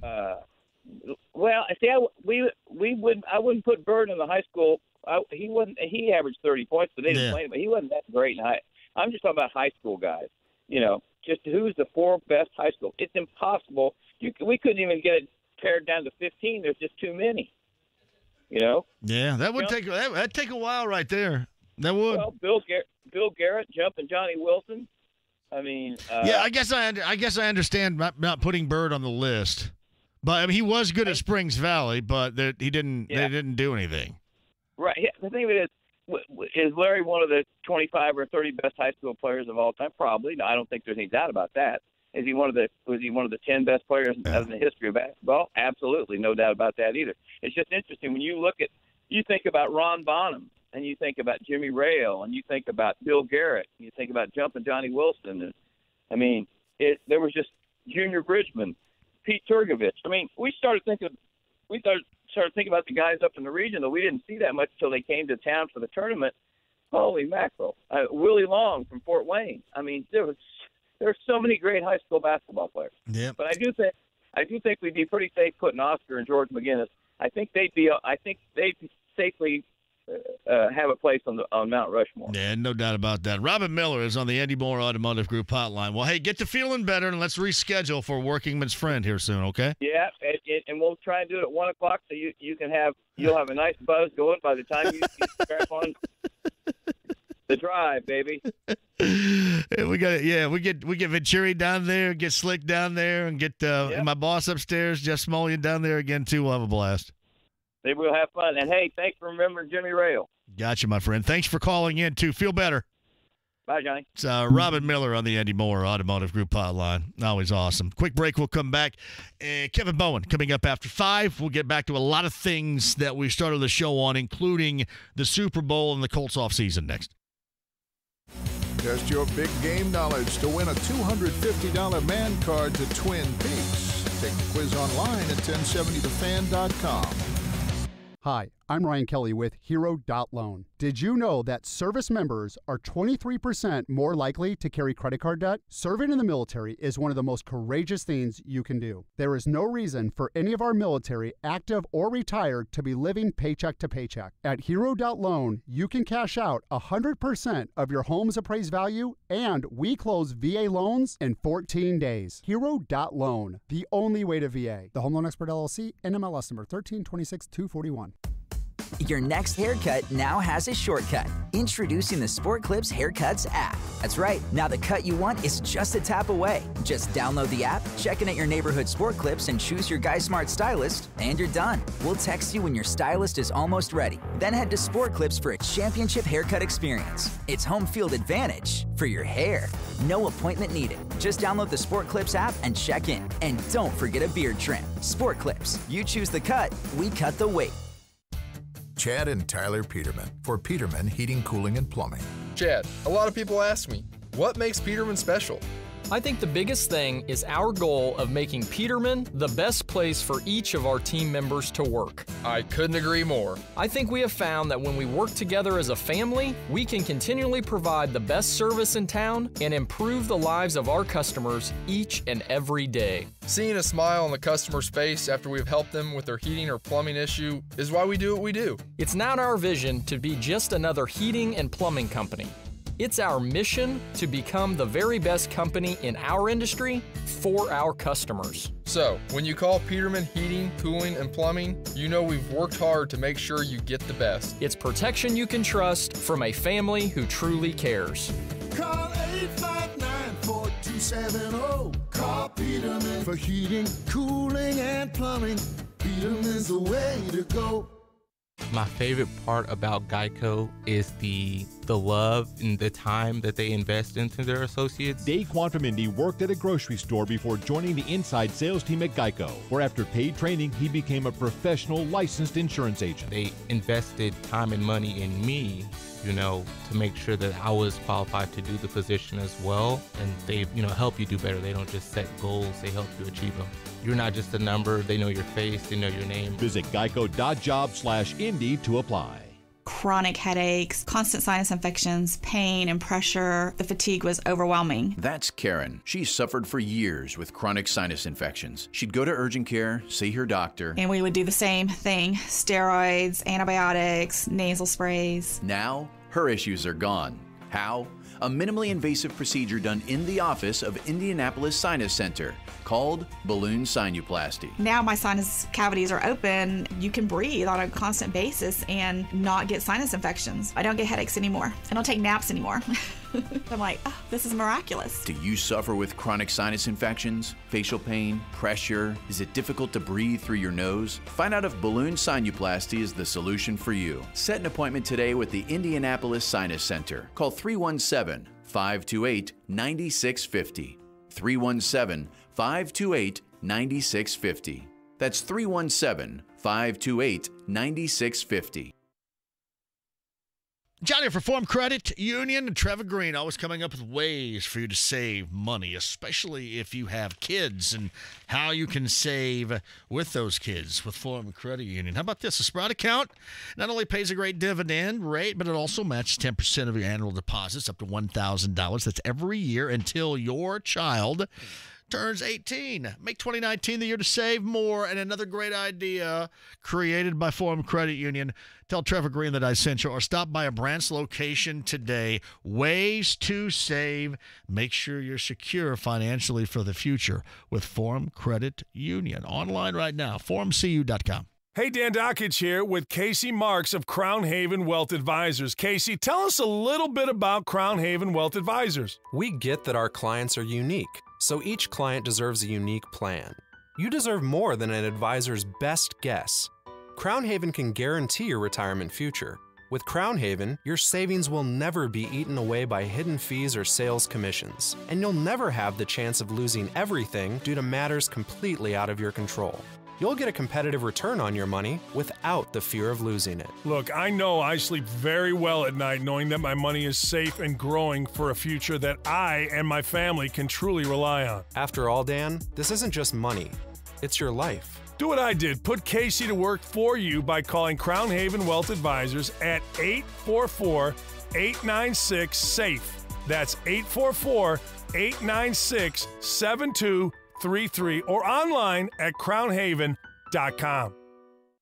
Soccer Saturday featuring Indy 11. If this is your football, this is your show. Saturday at 9 on The Fan. The Ride with JMV. What in God's name is going on in here? On FM 107.5 and 1070 The Fan. All right, quick shout, Tony. Big Ed and my neighbor Jeff Watson are going to the game tonight. You're going to the game tonight, too? I am. Big Ed, he'll text me. Big Ed! Big Ed, where are you guys sitting at? I'm not going to the game. Lainey has practice. I've got to go get her. Big Ed, text me. I've got to remember to do that, too. Tell me where you're sitting. Big Ed. Big one tonight. Raptors, Pacers, no Kawhi Leonard. Load management is the reason he is sitting this game out. Set out last night of the Raptors win at home over Sacramento. So the Raptors in a back-to-back situation. 11-2 are the Raptors this year without Kawhi Leonard. You were talking to Chris Denari a little bit earlier, right? A little bit earlier about the Raptors. Would you like to be in their situation right now? Would you rather be in the Pacers situation or the Raptors situation? With the unknown, after trading away, one of the cornerstones, an all-star in DeMar DeRozan and bringing in Kawhi Leonard for what might be just 1 year.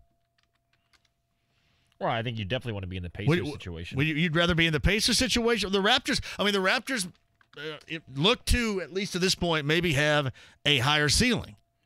Maybe have more of an opportunity to advance further in the postseason. Maybe represent the East in the NBA Finals. Would you rather take that for 1 year, knowing that he could bail and just leave you absolutely stranded on the side of the road? Would you rather do that, or would you rather have the Pacers methodically putting this together right now and building a team and hoping that this all takes place? What would you rather be? I would rather be the Pacers, but I get it from the Raptors standpoint because now that LeBron's out of the East, it's kind of wide open. Boston's very good, so you take your shot at it for 1 year. But what happens when Kawhi leaves and then Kyle Lowry's not happy and he's an expiring contract next season? Maybe they trade him at the deadline or he bails in free agency. Then all of a sudden, who do you have to build around? Because it sure isn't Serge Ibaka or Fred VanVleet. So you're going to be back down in the cellar of the Eastern Conference if you don't do something. So you'd rather be the Pacers than the Raptors? I'd rather be the Pacers because at least for the next 5, 6, 7 years, you've got a chance to be competitive, be in the playoffs, get to the Eastern Conference Finals. But if you're the Raptors, you have a chance to go to the NBA Finals this year. And I think we would probably guess that maybe the Pacers, all right, the Pacers don't have the chance the Raptors do right now. I'm not going to say that, man. I think the Pacers are going to continue to get better. I think the Pacers have a great shot to get to the Eastern Conference Finals. They're going to have to beat Philadelphia, Toronto, or Boston to get there, depending on where the seeding goes. But, if the Pacers play up to their potential and the bench picks them up and Tyreke maybe gets going like he has been over the last week or two, Sabonis continues to play well, Miles trending in the right direction, had a great month of December and having a great month of January, and if Victor can get back to where Victor was a year ago, Bojan's having a career year. So do you believe it? You're trying to sell it. I don't know if you believe it. I'm not trying to sell it. I'm just saying that the Pacers have a better overall team than what the Raptors have a do. better chance to go to the NBA Finals. The Raptors have a better chance to go deeper. Now, again, their history in the postseason has been awful. Nobody wants to live in Toronto. Absolutely awful. Would you rather have the Raptors and live in the now, live in the present, or the Pacers living in the now and the present and then still feeling good regarding the future? Well, like you said, the Raptors are always choking. So at this point, I still feel like that the Pacers have a great opportunity to go just as far or further than the Raptors do. We'll let the people, we'll let them take out of their fandom for a moment, let the people speak regarding that coming up on the other side. And are you sick and tired of the IU basketball whining? Sick and tired, or bring it on, because 5 consecutive losses, by God, they deserve it. That and more, those questions and your chance to win. 5 o'clock hour next. The Ride with JMV. Before I went to KC and Arrowhead and I was in the stands on Saturday, I said, you know what, the Antonio Brown stuff, no way. But it was clear that this team offensively needs speed, needs a game breaker, needs a playmaker going opposite of T.Y. Hilton. To me, that is the biggest thing that's necessary in the 2019 offseason. The Ride with JMV. Weekdays from 3 till 6 on FM 107.5 and 1070 The Fan. A successful team knows how to play. So take your staff to Royal Pen for your company's team building event and share the fun. Royal Pen Leisure Centers offer the perfect combination of food and fun for your company's team building event. At Royal Pen, everyone's on the team when you're bowling. But Royal Pen is more than just bowling. We also offer a lot more activities, all focused on fun. It's always comfy in our non-smoking facilities, and bowling and all of our games are guaranteed to generate team spirit and lots of cheers. Call 465-8484 today and let Royal Pen plan your company's team building event. They'll take care of everything, so all your gang needs to do is relax, unwind, and have fun. Set 'em up, knock 'em down, send them flying, spinning round. For more information, call 465-8484 or look us up at royalpen.com. Royal Pen, bowling, bowling. Royal Pen. 1 hour heating and air conditioning. Make sure right now that your furnace, your heating unit is doing the work that it should to keep you warm, too. And you've probably got a little bit of basis of comparison is how it's doing, considering we've gone to the deep freeze, we're back out, and then we're going to go right back in. And if your heating unit's not doing the job, not only are you staying cold, but it's also going to cost you money. That's where the experts of 1 hour heating and cooling come in for you. They're going to bring a truck full of everything you need, and if you need a change up repair-wise, they are going to slash $51 off. Seriously, this is how you know for sure. 1 hour heating and air conditioning. That's 855-1-HOUR, 855-1-HOUR today. Dan Doggins for Family Leisure. The annual store-wide floor model sale is on. Huge savings on floor model items store-wide. Save 20, 30, even 50% or more on display models. Pool tables, bars and bar stools, massage chairs, game tables, and everything for your man cave and more. It's time to make some room. Deep discounts on all remaining display model patio furniture, pools, and play gyms. Pendleton Pike and Oak Landing Road or FamilyLeisure.com. Tell them Dan sent you. Family and fun come together. Guys, when you're dealing with ED issues, talking about intimacy can make you uncomfortable. So we'll use another word for intimacy, like football. Football? Look, you love football. Your wife loves football, and you both want some hot and sweaty football right now. But then fumble. Oopsie. And by fumble, I mean ED issues. You need to get to the Indianapolis Men's Clinic. The Indianapolis Men's Clinic knows that erectile dysfunction is a serious issue that affects 50% of men. That's why they offer a comprehensive approach to battling ED, low T, and even PE, which is kind of like a false start. Penalty! Plus, a performance promise. If it doesn't work for you, you don't pay. Before you know it, you'll be back in the game with a touchdown! Call the Indianapolis Men's Clinic and book your $99 office visit today. Call 317-999-9000, 317-999-9000, or at IndyMen'sClinic.com. Get up and go now, so you can go tonight. Our customers tell us that it's easy to love a Shane Company diamond because of its unmatched sparkle. Hi, I'm Tom Shane. And I'm Ed. With over 30 years' experience as a diamond buying specialist, I can assure you that the unique way we buy diamonds at Shane Company sets us apart. My team handpicks the most beautiful diamonds in all three diamond capitals of the world, Antwerp, Tel Aviv, and Mumbai. No other jeweler buys diamonds the way we do. We are Indiana's direct diamond importer. We examine each stone individually and only buy the prettiest diamonds within each grade. Our rigorous evaluation and selection process guarantees that your Shane Company diamond has maximum sparkle, whatever grade you choose. And everyone in Indiana knows a Shane Company diamond is a natural diamond. We've been importing the prettiest diamonds, all ethically sourced, for 4 generations. Now you have a friend in the diamond business. Shane Company and ShaneCo.com. This is Indy Sports Center. WFNI, WIBC, HD2, W298BV, W228CX, Indianapolis. Dan Dockich, noon to 3. I can't wait. We're going to talk sports, and more sports. And I'm going to tell you the results of me kicking Lee's Dupayash in the Olympics. You're listening to The Ride with JMV. You got to be kidding me. Unbelievable. On FM 107.5 and 1070 The Fan. Thank you for being a part. I'm John. Tony's over there. Denary, Robin Miller, podcast 1070thefan.com. Love Robin Miller. Anything goes at 6. Bowen, bottom of this hour. Has Santana Doobie Brothers tickets to give away. IU basketball conversation. 5th consecutive loss last night was another barely watchable, if that, game.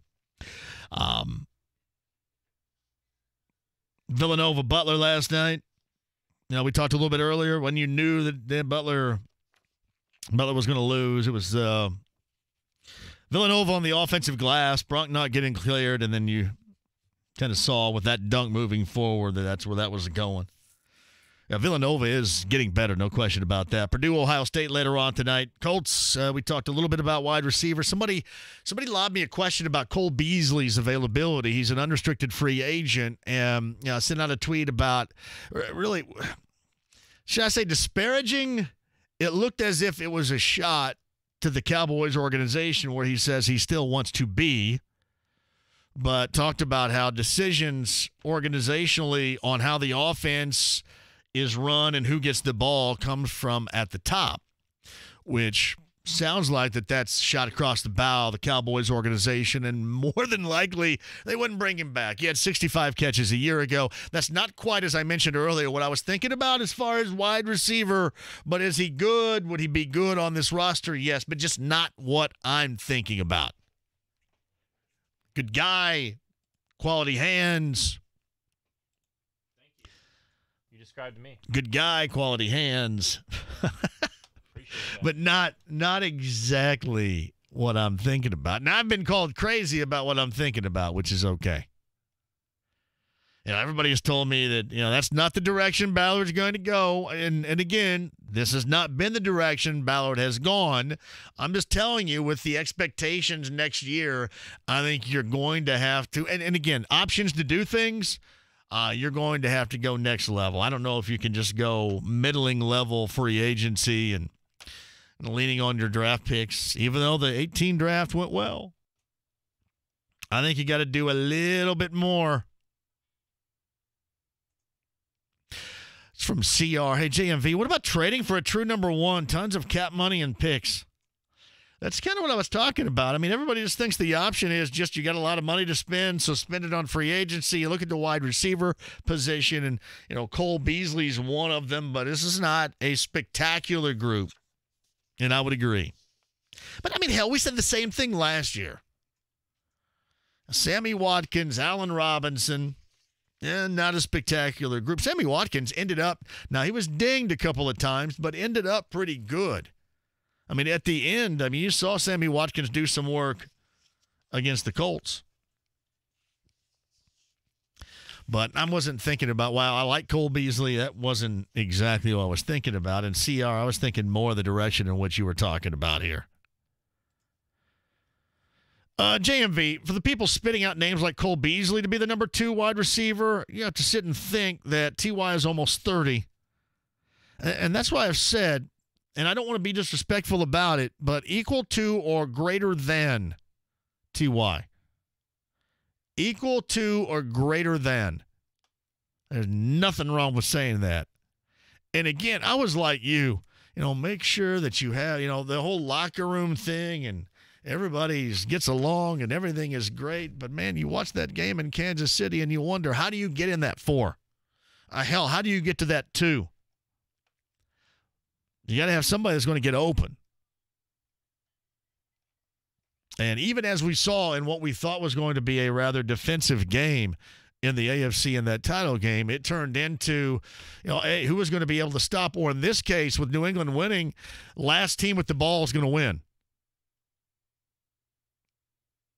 Right? I mean, just when we thought that defense in that game was going to be a big deal, well, you got to ride your defense in these situations. Now, it turned out what? It turned out the last team with the ball was going to win, right? I mean, that's why we're making this argument right now about, you got to change up the whole thing with overtime rules because, hey, look, it's not fair to Patrick Mahomes. Had the Kansas City Chiefs, it came down to winning the coin toss. Said they won the coin toss. They weren't going to be stopped. They would win the game. Again, and we thought going into the fourth quarter that, wow, look at it, not a lot of points being scored. It's all about the defense right here. And it turned out to be what, as we thought about the offense. It's from Greg. I don't mind a diva wide receiver like Brown, but the Colts need some size at that position too. If you're going to go out and get a guy, get a big guy. Terrell Williams of the Chargers is a big guy, just not a big, flashy guy. And he's from the Chargers. I think he and Sirianni had time together. So, I mean, that's somewhere free agency-wise people have pointed the finger to.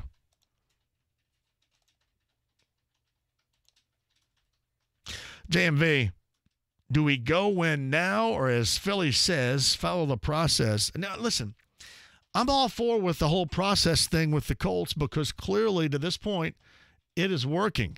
But you put yourself in the situation to have options. What do I talk about all the time?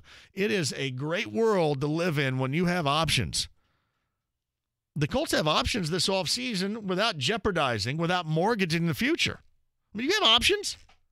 All I'm suggesting is use the options. I mean, this is not some testimonial about how I don't believe in the direction the team is going. I'm all for rebuilding and, utilizing your own and all this. I think that they're in a great place where you can have that philosophy but still go out and get something done that a lot of people don't believe is a part of that particular philosophy. That's all I've said the entire time. And it has nothing to – listen, you should trust Ballard as much as you trust anybody right now. Options are a good thing. Hey, JMV, I heard your question before the break. Would you take Toronto right now or the Pacers right now? See, here's the deal. Toronto has a much greater opportunity to go to the NBA Finals representing the East than the Pacers do. But would you take that over the Pacers? The Pacers have a better longer-term outlook. Toronto is living in the now. Now, again, that could change. All of a sudden, Kawhi Leonard may like living north of the border, may like an international city, and, it's not L.A., but maybe he ends up staying there. But as it stands right now, if you're Toronto, you could be one and done. Would you rather have the one and done opportunity that Toronto has right now in the East or the Pacers in the now and into the future? Tony takes the Pacers. I think a lot of people around here would take Toronto, to be honest. I don't want – around here it's tough to fall off the map and become irrelevant. That's always the battle around here. Just completely falling off. Look at the Pacers – or check that. Look at the Colts. Colts fell off the map for 3 years, and one of the biggest worries over there was, becoming irrelevant, nobody caring. I think that's a hell of a question. Living in the now and having a chance, and again, a chance, and that's one thing Toronto has not done. That's why you see Kawhi Leonard getting the whole load management routine tonight, is because they have floundered miserably in the postseason.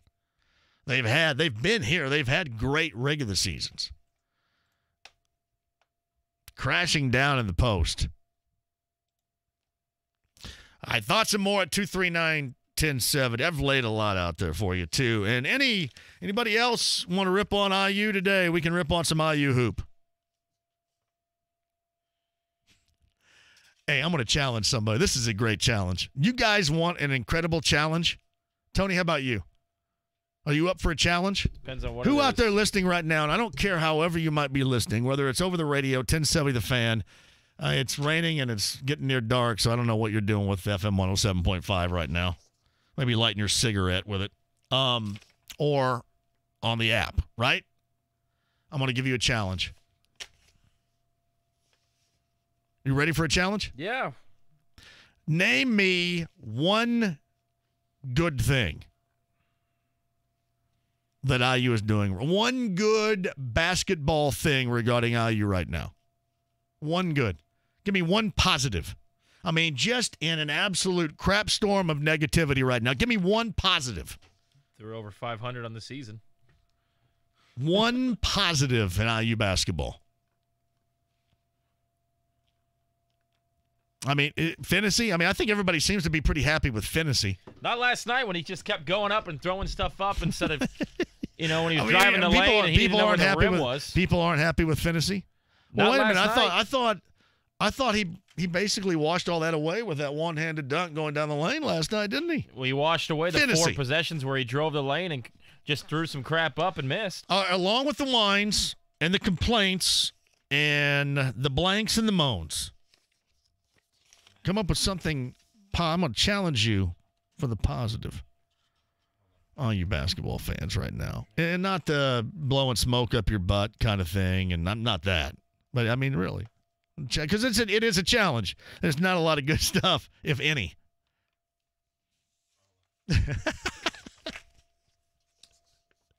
I got to go other end. I mean, it just wears you out. Oh, the coach can't do this. He can't do that. These guys don't play. I mean, it's evident they can't shoot. The positive.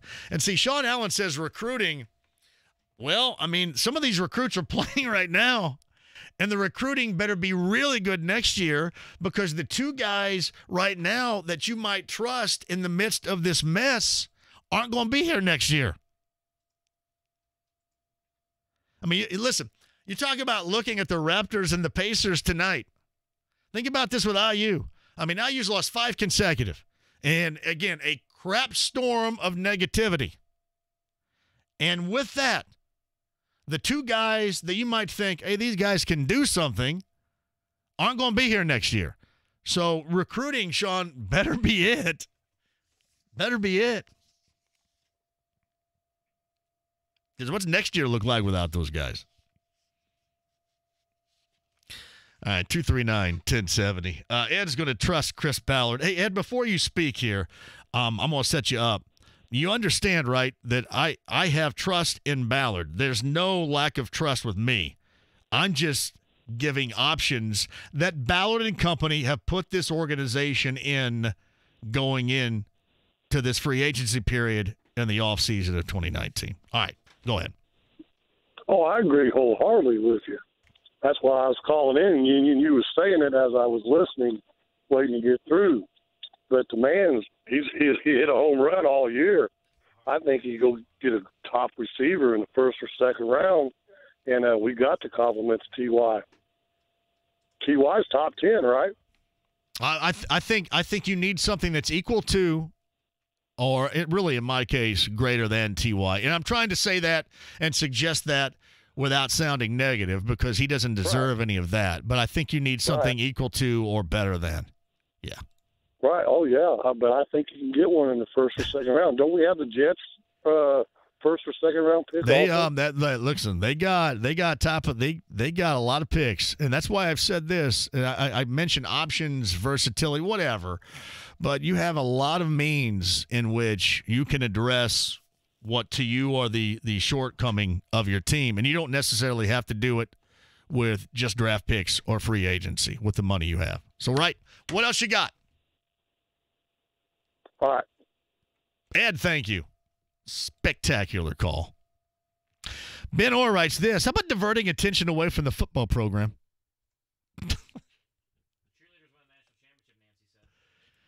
The cheerleaders won a national championship? That's what Nancy called in to say. Nancy did? Yeah. Hey, speaking of which, I like Nancy. I like you, Nancy. You should have hung on. How's Robin doing? Is Robin still in? Is she all in with me now? I don't know. Ask Robin. Because, again, as I mentioned last week, Robin is a listener. She loves this station. She has hated my guts. And much like George Costanza and Seinfeld, when somebody hates your guts that much yet likes people around you, or in this case, the station, I find it intoxicating. Her hatred toward me was intoxicating, and I had to find out why. You were just mad that you were blocked on No, Twitter. I didn't. No. I found it intoxicating. Oh, you poor When thing. somebody loves the station yet hates me so bad, I've got to know. I got to know why. You're not everybody's cup of tea. It's okay. It happens. No, I'm not. Welcome to my dating life, John. No. I want to know why. It does. It kind of, how can I put it? I'm very aroused by it. No, that's not a good Can way I to not put it say at all. aroused? That's a horrible Why way can to I put say it. aroused? It doesn't This mean is why that. she probably blocked you. It doesn't mean that. Maybe she doesn't want to hear you talk about, I mean, ED commercials and stuff. aroused is excited. It doesn't necessarily have to mean that. So you're excited that she hated you? I'm aroused. I can't say aroused. Can I not say aroused or moist or anything, right? Nothing. I don't know, man. Ask our boss. Daryl's at 239-1070. Daryl is not our boss, yet I trust his phone call. Go ahead. How you doing, sir? Great. Great show as always. Thank you, brother. Thank you. Hey, I just want to talk a little bit about the Colts. You know, after the Kansas City game, I think Kansas City exposed some of our weaknesses. And with the schedule that the Colts are going to have to play next year, you know, you're probably looking at having to play Kansas City, having to play the Saints. probably San Diego. Yep. They're going to have to go out and get at least a number 1 or number 2 wide receiver. Yep. And also a pass rusher, and hopefully it's not Ansah because Ansah's always injured. Yes. If they want to compete and go to that next level, they're going to have to do that. They just can't rebuild through the draft. I completely agree with you. And that has been what I have said, and especially what I said after watching that game in Kansas City. Because now, Daryl, that's going to be where the expectations are. And again, maybe they don't care or whatever, but that is the expectations next year are going to be to elevate from where you were in the divisional round on the road. And you evaluate what was missing in that game and what was completely obvious. And to me, that's why you address it because of the means in which you have. You address the offense before anything else because, again, that's just where we are. I mean, even in a game of the AFC title game, right, on Sunday, where through 3 quarters we thought, wow, these defenses are really stepping up. It came down to what? It came down to offensively the last team with the ball. That's what matters. Exactly. And if they don't do that and they go back to being or not making the playoffs, the fan base is going to be disappointed because they're hungry for a winner. They went 3 to 4 years without being in the playoffs. They want to get back to the Super Bowl, and I think if the front office doesn't look at that, then they might lose some of their fan base. I don't think so, but it may happen. Yeah, and you know what they talk about building? That's a part, and thank you, Daryl. Absolutely agree with you.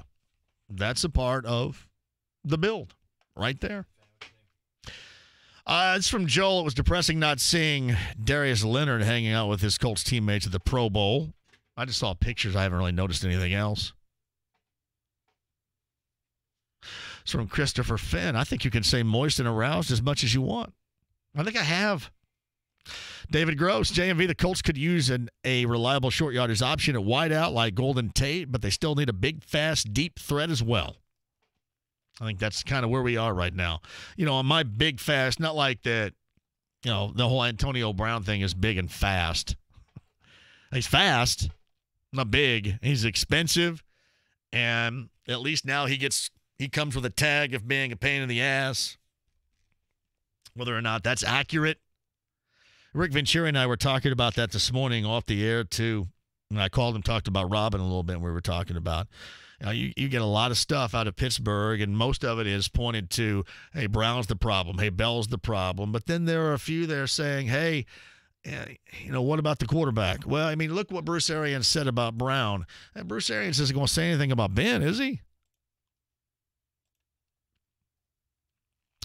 JMV, how do you guys feel about Sterling Shepard?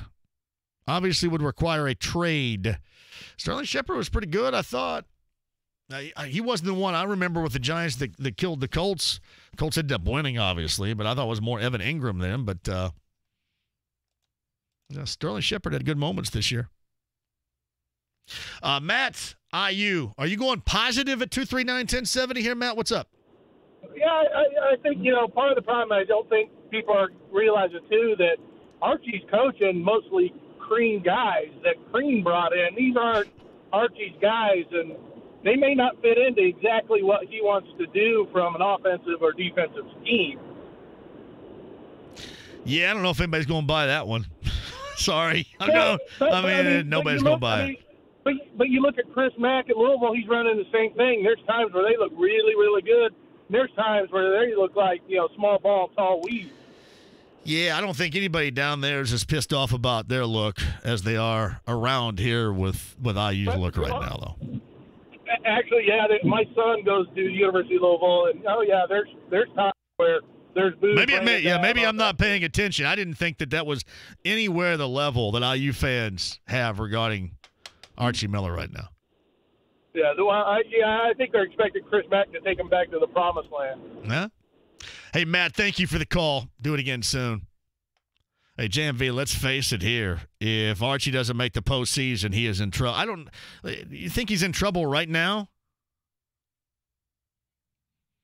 I think that's a lot of fans and maybe some media speak right now.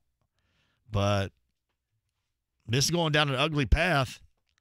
I mean, it definitely will make Year number 3, a make or breaker.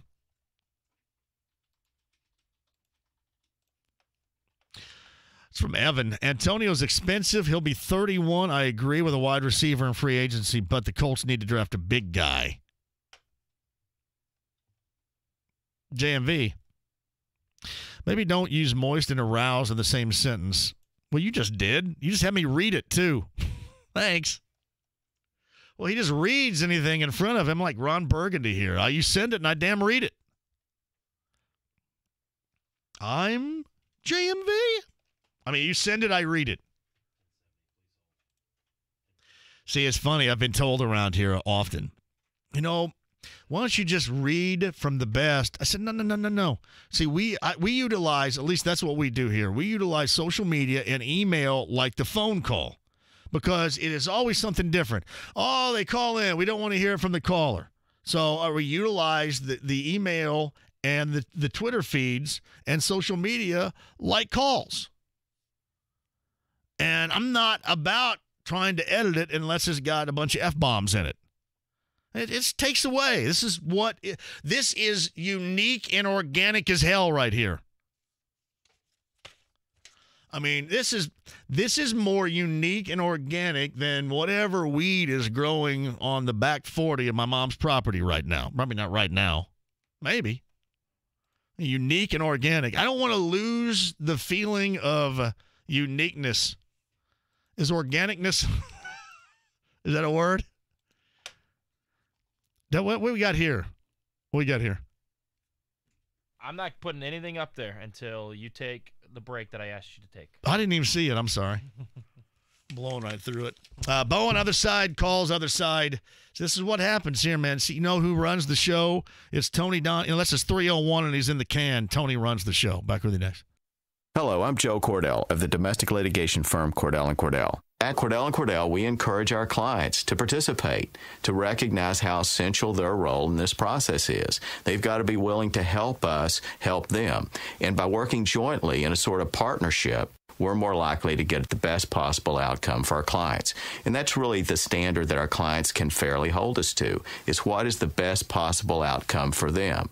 So clients who are facing divorce need to recognize that for them to succeed, they need a partnership between them and their attorney. The attorneys at Cordell & Cordell work to help men maximize their role in their children's lives. Contact the domestic litigation firm of Cordell & Cordell to schedule an appointment with one of our firm's Indianapolis area attorneys, a partner men can count on. 317-322-0122 or visit online at CordellCordell.com. That's CordellCordell.com. Office in downtown Indianapolis. Cordell & Cordell, 101 West Ohio Street, Suite 1100, Indianapolis, Indiana 46204. Hi, I'm Ryan Kelly with thehomeloanexpert.com. Credit card companies spend millions of dollars a year to keep you further in debt. All these gimmicks like 0% transfer, 10% off today's purchase are nothing more than traps to keep you further in debt. What if I told you the solution to all your problems was only 5 minutes away? Your home has gained equity at the fastest pace in over a decade. Put that new equity to work and pay off all your credit cards today with a cash-out refinance. TheHomeLoanExpert.com. The Home Loan Expert LLC, NMLS number 1326241.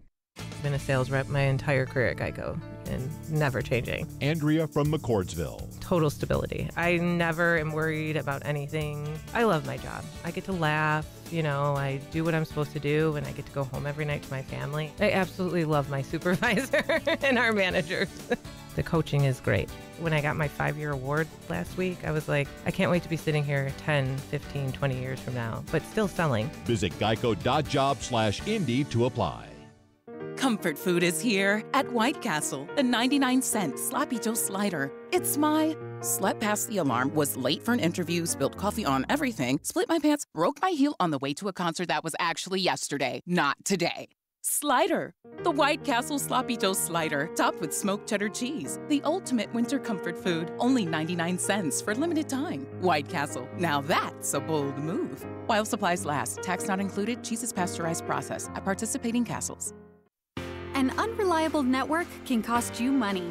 That's why you need Comcast Business. Our gig speed network is fast. And we go beyond fast with the complete reliability of 4G LTE backup, which means that even if something like construction knocks out the power, you can still upload that presentation and not take a hit to your company's bottom line.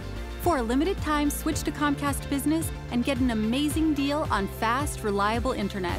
Get 75 megabit internet for $49.95 per month for 2 years when you add 2 voice mobility lines and sign up for EcoBill and automatic payment. Just one more way Comcast Business goes beyond other providers. Call 1-800-501-6000 today. Comcast Business. Beyond fast. Offer ends 1/31/19. Restrictions apply. New business customers only. 2-year agreement required. Early termination fee applies. Equipment taxes and fees extra. Subject to change. Connection Pro backup limited up to 6 hours. Requires Comcast Business Internet. Offer price requires EcoBill pay for this billing and auto pay through Comcast Business My Account. All right, let's get this done right here. Something incredible from Diamonds Direct. It's JMV, and for a limited time, special finance offer. You can go big this Valentine's Day. So mark your calendars, February the 4th through the 14th. For these 10 special days, you can get 5 years, 0 interest financing on any purchase at Diamonds Direct. Yes, let me say it again. 0 interest, 5 years on any purchase with nothing down. It is truly an amazing opportunity. $3,000 pair of diamond earrings. This is an example, too. Just $50 a month. Diamonds Direct's inventory expanded for Valentine's Day. Telling you, you're going to get hero status right here. Rings, earrings, pendants, bracelets, bands, designer jewelry, and so much more. And again, 5 years, 0 interest financing with 0 down. February the 4th through the 14th, only at Diamonds Direct on approved credit, Keystone Intercrossing. Hey there, it's Stan Dockage. I'm a diehard Pacer fan, and when it comes to choosing a bank, I chose Key Bank, the official banking home of the Indiana Pacers. They've always got their eye on the financial ball to make sure I'm making progress every play. Key Bank, use the red key. Key Bank is member FDIC. It's a battle between 2 of the top teams in the East when your Indiana Pacers and the Toronto Raptors meet Wednesday at 7. Get your tickets at Pacers.com. Pacers, Raptors, Wednesday at 7. The Grady and Big Joe Show. I swear if this causes Kenny Moore to start thinking about his love life during the game. Pam just chimed in. Oh, no. Honey, I'm not of the younger generation either, but my heavens, that slow jam made me sad. I feel like I should bake the guy something or give him a hug. Yes. You have got to read people better than that. Man. Ben, who broke Joe's human antenna? The Grady and Big Joe Show. 10 till noon weekdays on FM 107.5 and 1070 The Fan. The Ride with JMV. Watch it, ass blood. 1070 The Fan. Oh, thank you for being a part of this. I love you. I do. Even if you think I'm a jackass, I love you. Bowen in a second.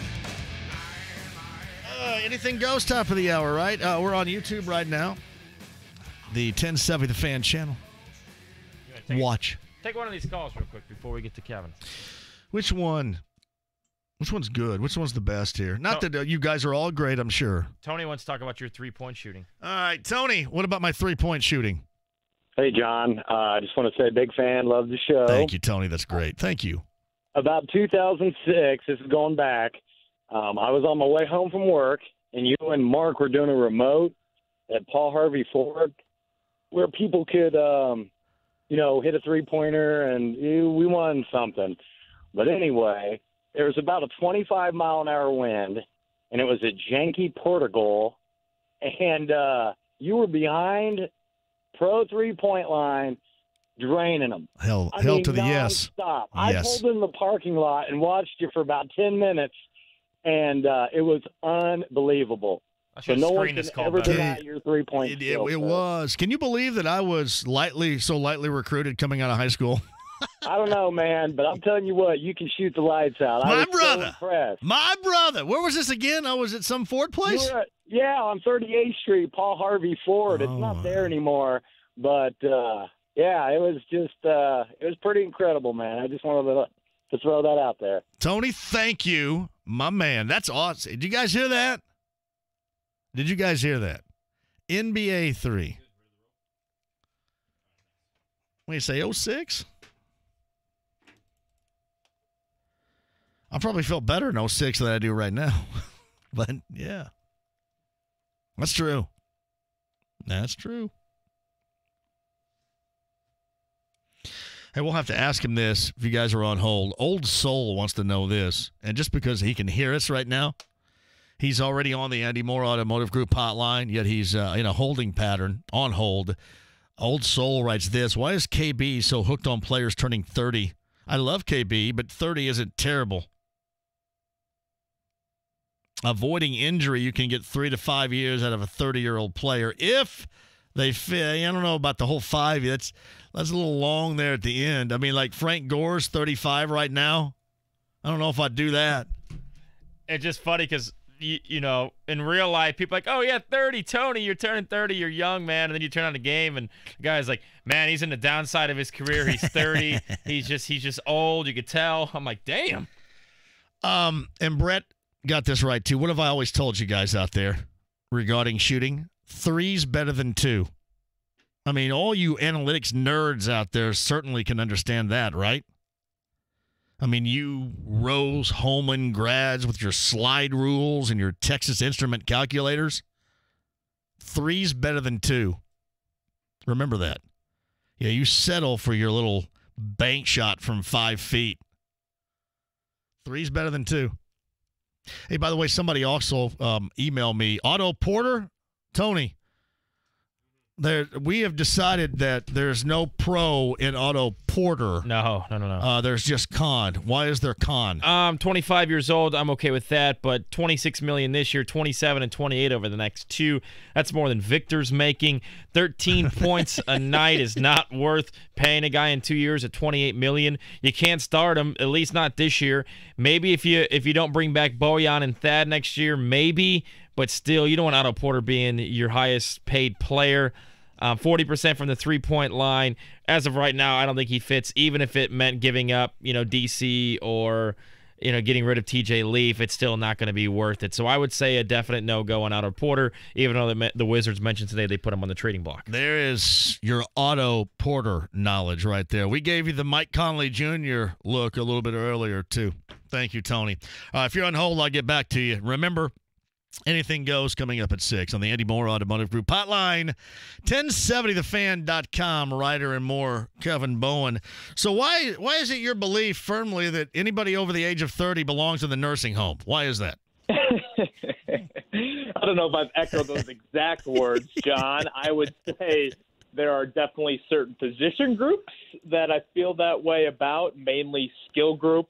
I'd say offensive line, and I think recently, even here in Indianapolis, there's been several defensive linemen that have shown they can still play, right around the age of 30 and north of that. But, I mean, when you're talking running back, there isn't a present-day running back that's still very effective outside of Hall of Famers and Adrian Peterson and Frank Gore. And wide out, I just would not hand out some sort of contract for, 3 years to, I heard the tweet earlier when I was on the line. I mean, 3 to 5 years for a 30-year-old skill player? No, there's no way I would do that. I think the Colts should have, learned from the Andre Johnson, Hakeem Nicks, insert other outside of Gore, who is really, really rare. Guys just kind of fall apart at skill positions once they reach that age. All right, I'm going to ask you this then. This is completely hypothetical. Would Antonio Brown turn out to be Andre Johnson Part 2 with more consequences financially for the Colts, in your opinion? I mean, it definitely would not be that bad. I mean, Andre Johnson was pretty much a flop here in his one season. He was older than that. I think when he got here, he was 32 or 33 years old. So I don't think, anywhere near that big a fall off just in one season for what Antonio Brown did this past year, which has still put up some pretty impressive numbers. But what I was getting at with, guys like Hilton reaching 30 and Inman reaching 30, you have to start thinking long term. You have to look a little bit beyond 2019, and that, yes, a guy like Brown is going to help you certainly in the here and now and probably going to do it for at least a year or two. But then after that, what happens when him and Hilton aren't performing at that perennial Pro Bowl level and Andrew Luck is still 33 years old? Who are your weapons then when you still have a quarterback in his, second prime, if you will? You have to be able to sustain, that level at the skill position. So that's why I look at wideout right now. And, yes, you have to go out, I think, in free agency or via trade and make a significant upgrade. But more so than anything, I think you have to draft one because you have to start thinking a little bit long-term at that receiver position. I think a lot of folks out there have a faulty thought on what they believe Deion Kane's going to turn into just out of, a couple of weeks in July and early August? Probably. It might not even. I can't remember when he got hurt. I said early August. He might not even made it to August. But anyway, in camp, I mean, are people thinking short term and maybe a little bit faulty in that? Yeah, I think so. And he tore the ACL in the first preseason game out in Seattle, and people I feel like have already penciled him in to be the number 2 wideout, and are like, oh, done deal. Don't need to upgrade wideout at all. And it's like, let's pump the brakes just a little bit. That's a lot of pressure on a guy that's never played in the NFL and is coming off a torn ACL. I think Deion Kane can be, and I think he will be, a significant contributor for the Colts moving forward. A lot of people are like, well, we saw Duron Carter and Drew Haddad, if you want to go back a decade ago plus or whatever, insert training camp star here. Deion Kane's got a little bit more of a resume than some of those guys. Duron Carter went to about 10 different colleges, and Deion Kane had, 5 catches for 90-some yards and a touchdown in Clemson's national title win over Alabama a couple of years ago. So there is a pedigree there of a guy that caught, I think, 20 touchdowns in 3 years at Clemson. So I get why people have high hopes for him. I would say just pump the brakes a little bit, considering, again, the ACL and his lack of experience in the NFL. But I still think he is going to be a key part. I'd put him right in the mix of, that top 3-4 receiver set for you in 2019. If they're thinking about it, which I don't know if they are or not, but this is just kind of a thought. Might they have in mind trying to find a shutdown corner or somebody in that capacity this offseason? I don't think so, John. I think that Chris Ballard, if there's positions that he doesn't look maybe as high as we look at them with his current systems on offense and defense, I'd put receiver and corner near the top of those lists, to be honest with you. Look at how we handled corner last year. Rashawn Melvin, let's walk. Doesn't draft a corner with 11 draft picks. Did not take one corner at all. And he felt like, Quincy Wilson, Nate Hairston, Kenny Moore, those guys could develop. And a guy like Moore did. Wilson was a little up and down, and Hairston definitely had a regression from a pretty promising rookie season. So I think with this current system, you don't ask your corners to do a whole lot, certainly from like a press man standpoint, like Chuck Pagano did. So I think right now it's more so just finding the right fit of a guy that primarily can play more zone, do some things like that. And then a receiver, Ballard's been on the record, prior in saying that, if you can put, talented skill around that receiver position, have some guys at running back, have some guys at tight end that you would call at that elite level, which again, I would argue that the Colts don't have an elite running back and don't have, a truly elite tight end. Maybe you don't need as much at the receiver position. And, I think Ballard even hinted at that at his press conference last week and saying that he felt like Frank Reich developed or may do pretty well, at least in the passing game, with, not a lot of investment at the skill position. So I can't see corner being that high of a priority. I would probably take one a little bit early on just because, again, I don't think you have a lot of definite answers there.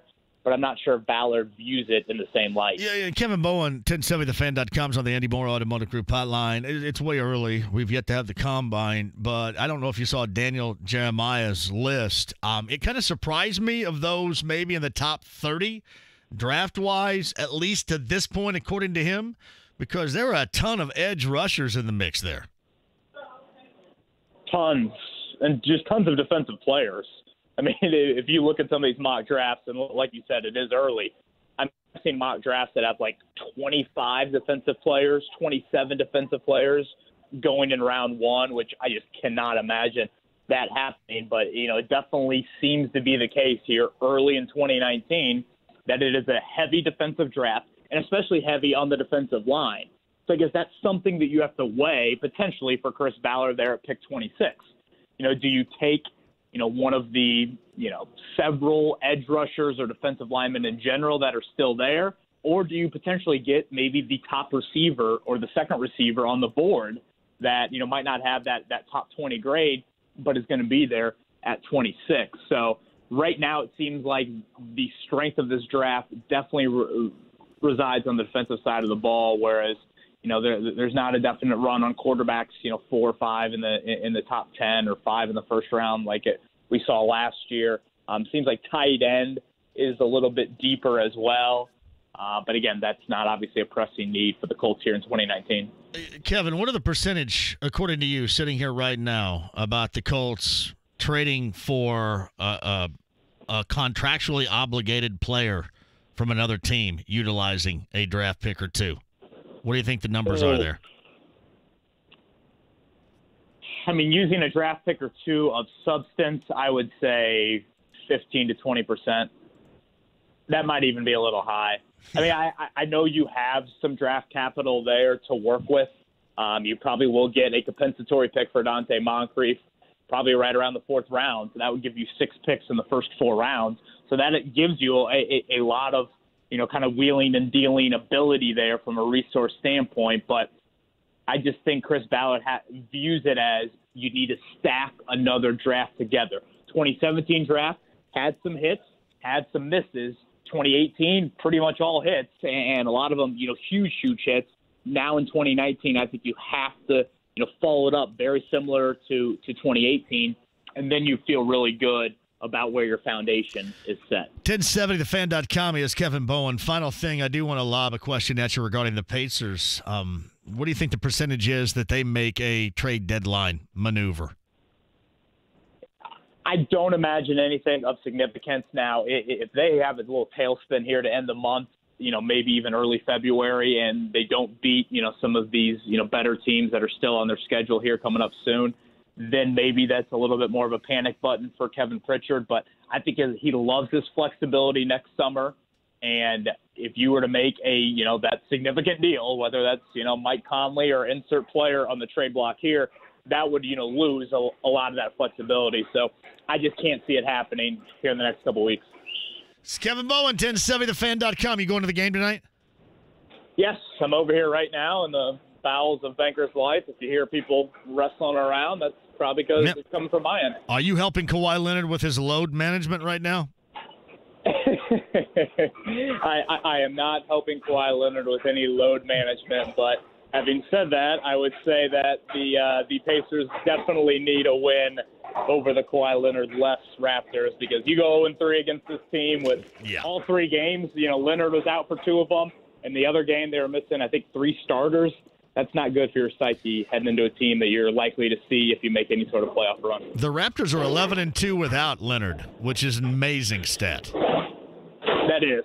And they've had a lot of injuries. Like I said, that first meeting up in Toronto, I don't think Lowry played or Ibaka played or Valanciunas played, and they beat the Pacers then as well. So it has worked out for them with this trade, and we'll see if they can, possibly talk Kawhi Leonard into staying in the Eastern Conference. Kevin Bowen, 1070thefan.com. It's always a pleasure. Enjoy the game, buddy. Yep. See you guys. Kevin Bowen is right there. Somebody just asked me what our thoughts were, yay or nay, on Mike Conley Jr. That is a lot. You're getting a good dude, and he's talented, but that is a lot of cash right there, friends. A lot of cash. I believe we both went nay on that, Carlos. All right, other side. Alex, Billy will lead. We got you, time, and a little anything goes. The always entertaining, sweeping the state of Indiana. The most popular segment anywhere right now is Anything Goes, top of the hour. Back with you next. Museum by Moonlight at the Children's Museum of Indianapolis is back Saturday, February the 23rd. Register to win a pair of tickets online now, 1070thefan.com. Here's a USO fact brought to you by your local independent American Standard heating and air conditioning dealer. The USO of Indiana was founded in preparation for World War II by national leaders who understood that maintaining high morale in a fighting force is vital to a nation's military success. The USO of Indiana has become the bridge between Americans and their military service members. To donate or volunteer, visit usoindiana.org. This USO message has been brought to you by Marshall Home Comfort Solutions in Franklin, your independent American Standard dealer.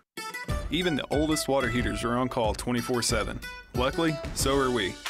Hi, I'm Corey Kreitzberger, General Manager of your local Benjamin Franklin Plumbing. Water heaters wear out over time. Ready for a new one? We've got a variety of great finance options to fit any budget. Call now for a free 10-year warranty upgrade on a new water heater. Go with the flow, the local pros. Plumbing. Terms, conditions, and tax may apply. License CP101-00018.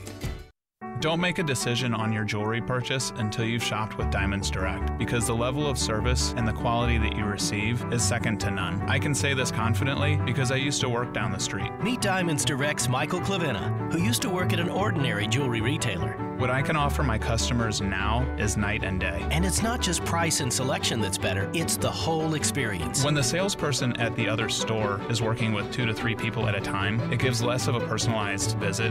Now that I'm with Diamonds Direct, I don't have to split my time across the showroom working with multiple guests at a time. I can focus more on creating the ring of your dreams. Diamonds Direct, forever changing how people here buy diamonds. This company has a 60-year heritage in diamond cutting, diamond mining, and diamond wholesaling. So there's no possible way to get any closer to the source than with Diamonds Direct. Bottom line is, we're going to give you the best value and the best price on that diamond that you'll find anywhere. Diamonds Direct. Get store hours and directions at diamondsdirect.com. Hello, John here for Universal Windows Direct. You're probably finding out right now, especially with that wind on Saturday, how your windows are holding up. Cold and drafty? Well, Universal Windows Direct. Super Spacer technology eliminates that, and they look fantastic on the outside. Right now, here's the opportunity that you have at Universal Windows Direct. Every window you buy, the next one is free. 0% financing for 36 months. Some restrictions apply. The number 317-547-2600. These things are outstanding. You will love them, especially if you're dealing with cold and drafty windows right now. 317-547-2600. UniversalWindowsDirect.com. Like me, you'll be saying, I love my windows. The following is a district service announcement from the District Tap. The District Tap. 60 beers on tap and damn good food. Oh, wait. Hey, can we say that? Damn good food? Yes, I'm told that damn good food is totally acceptable. Go ahead and pick it up from there.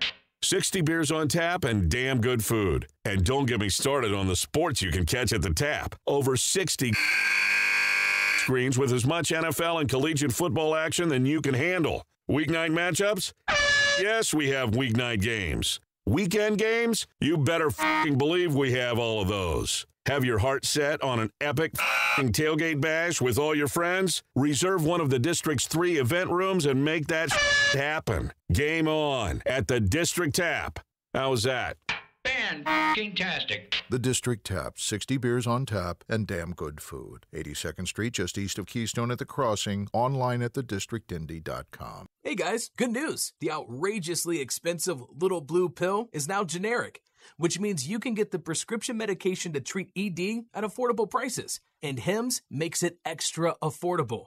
Right now, get your first month supply for free. All you pay is just $5 for your medical consultation when you go to 4hims.com/extra. After that, it's just $30 for a month's supply. Sure beats paying big bucks for just one blue pill, doesn't it? Plus, you won't need an awkward in-person doctor's appointment to get the prescription. Hims has doctors online who can prescribe the medication, and a pharmacy sends it right to your door. It's affordable, private, and incredibly easy. Nobody likes dealing with ED. Now, thanks to Hims, nobody has to. And that's really good news. To get your first order for just $5, you need to go to this exclusive address, 4hims.com/extra. That's 4hims.com/extra for your first month for just $5. 4hims.com/extra. Here's what's happening with the Fan. Join JMV at the Connecticut Water Booth at the 2019 Indianapolis Home Show at the State Fairgrounds. Sample Evan Williams and you could win more prizes. The 2019 Circle City Donut Dash, hosted by Teachers Treasures, is Saturday, February the 16th. Register now to run an Indy's Tastiest 5K at 1070thefan.com. And the Fan is on Twitter, Facebook, and Instagram. Like and follow the Fan for updates on all things Indy Sports Center. For more info, click on IndySportsCenter.com. Butler travels to Creighton to take on the Blue Jays. Friday night at 8 on FM 107.5 at 1070 The Fan. The Ride with JMV. Thanks, Mark. Thanks, Mark. Thanks, Mark. Thanks, Mark. Thanks, Mark. Thanks, Mark. Thanks, Mark. Thanks, Mark. Thanks, Mark. Thanks, Mark.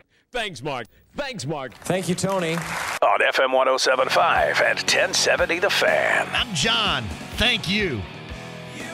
National Pie Day.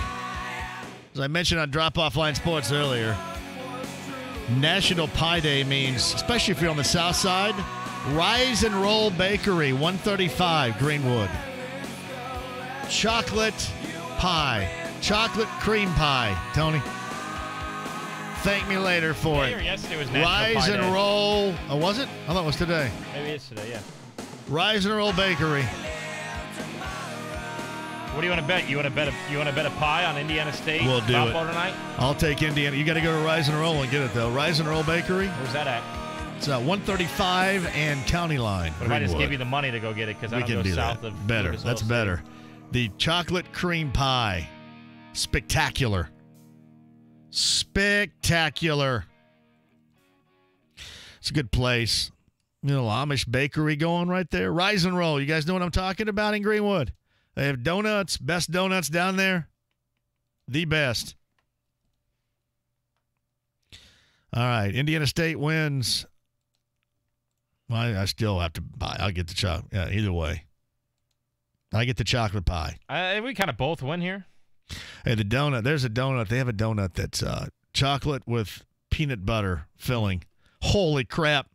You got your peanut butter in my chocolate, dude. So good. Hey, Billy, talk some Pacers before this break here. Yeah, are you there? I'm right here, Billy. Hey, great show. Thank you, Billy. Well, I just wonder if McMillan had thought about maybe playing Aaron Holiday instead of Tyreke Evans all the time, because I'm tired of seeing Tyreke drive to the hoop and with his 4-inch vertical and then turn the ball over, and Aaron Holiday is all about scoring and just fearless. My brother, Tyreke Evans, has played better recently, though. Even with his 2-inch vertical, after PRP, he has played better. I think we've kind of been rejuvenated with Tyreke Evans a little bit in the past couple of games. But continue. I am not sold on him yet, but Aaron Holiday sold me when Victor was hurt. And, I just think we need to try him for 10 games, see how it works. Billy, thank you for the call. I don't know if Aaron Holiday is the magic bullet. Everybody believes him to be. I mean, every time anything goes bad, you got to play him more. I hope that Tyreke Evans is going through a transformation for this team right now. Again, the positive has been short-lived, but you've seen it. You've seen it recently. We shall see. And I'm a believer in PRP. Hey, Alex on the other side. You join Alex because we have Anything Goes coming up next. Anything Goes where it's exactly as I'm talking about. Anything goes, whatever you want to talk about.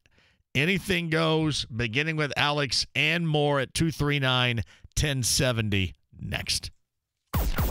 There's never an excuse for missing anything on The Fan. 1070 The Fan on connected devices and smart speakers. 1070thefan.com. 1070 The Fan app on iTunes and the Google Play Store. For a full list, go to 1070thefan.com/listen. Plus, you can listen to all the shows by subscribing to the podcast. Take us anywhere and everywhere you go. FM 107.5 and 1070 The Fan. Your home for indie sports. How much do you need to save for retirement? Hi, I'm Rick Edelman, founder of Edelman Financial Engines. The question's simple, but the calculation can be complex. How much you need to save for retirement depends on how much income you want, what outside sources you'll have, like Social Security and pensions. And here's the good news. You don't have to guess. We can give you the answer. For more than 32 years, we've shown people just like you how much you need to save for retirement and how to invest it. And now's your chance. Call us for the personal financial advice and investment management services you need with local offices to serve you.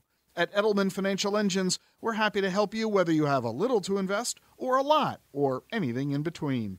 Come see why thousands of folks just like you rely on Edelman Financial Engines. Call us at 888-PLAN-RIC. That's 888-PLAN-RIC. Or visit us at rickedelman.com. That's ricedelman.com.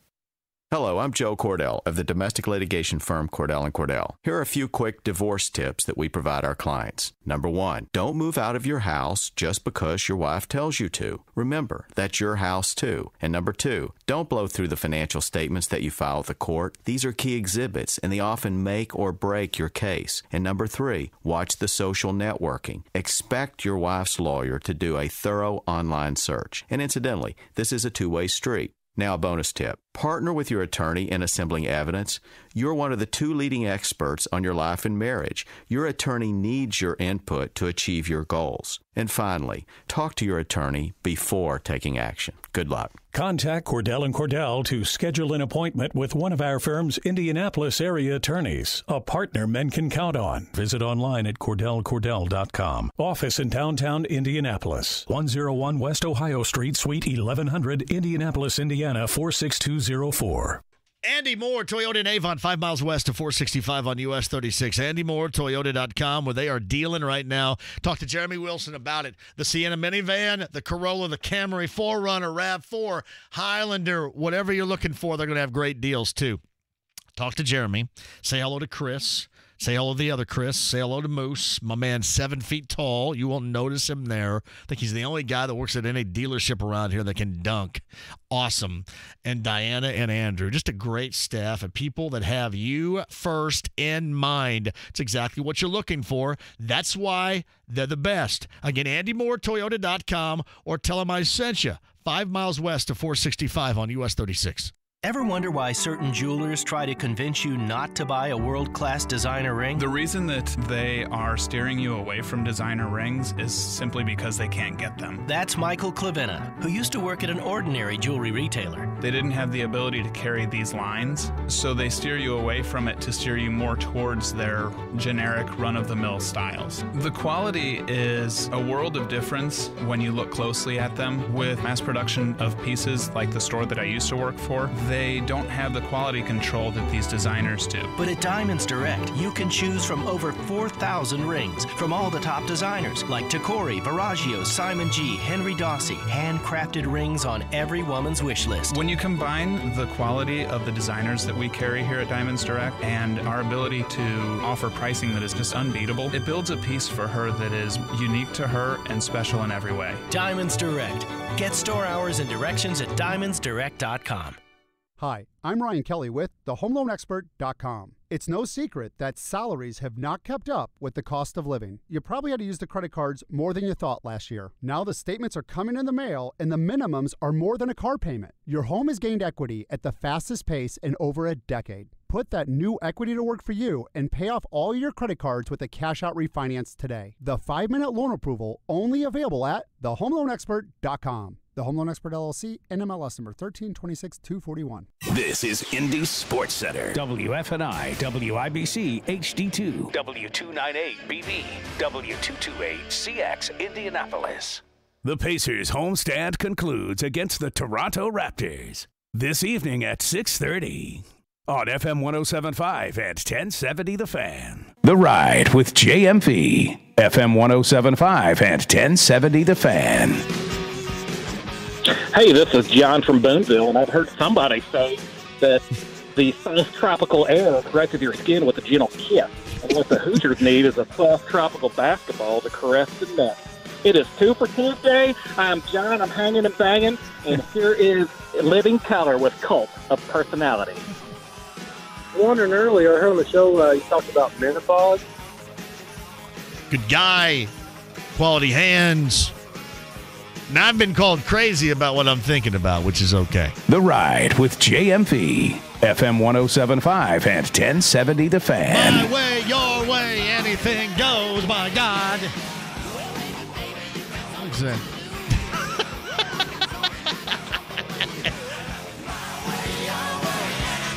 I don't know. Is that supposed to be me? JMV 88? I'm telling you what, it's sweeping the state right now as the best news segment, most listened to news segment anyway. And why not, too, because it's all about you and all about me. 239-1070. My way, your way, anything goes. Tony and I have a Valpo, Indiana State bet, Rise and Roll Bakery, Greenwood chocolate pie bet for tonight. And Either way, I'm going to go get it. But Rise and Roll Bakery, beyond legit, friends. Denary, Miller, Bowen, podcasts, 1070thefan.com. Connecticut booth, 8135 Friday with our friends John, Joe, and Dennis from Connecticut, and the Ice Luge, the Bourbon Ice Luge, which was by far the most popular thing, well, beyond the great water of Connecticut, that was a part of the Indianapolis home show last year. And we're bringing it back. The Bourbon Ice Luge with Evan Williams, with Randy, with Brent. That's on Friday. I'll be there live, 3 o'clock. You guys ever, drank from a Bourbon Ice Luge? What is this? Can I come down before Yeah, work? you pour it in the top, and it goes through this ice sculpture and comes out either in a cup or your mouth. Okay. And which are you going to do? It's like I like doing the mouth. Cool. No, it's like shotgunning a shot of bourbon. Oh, it's beautiful. I'm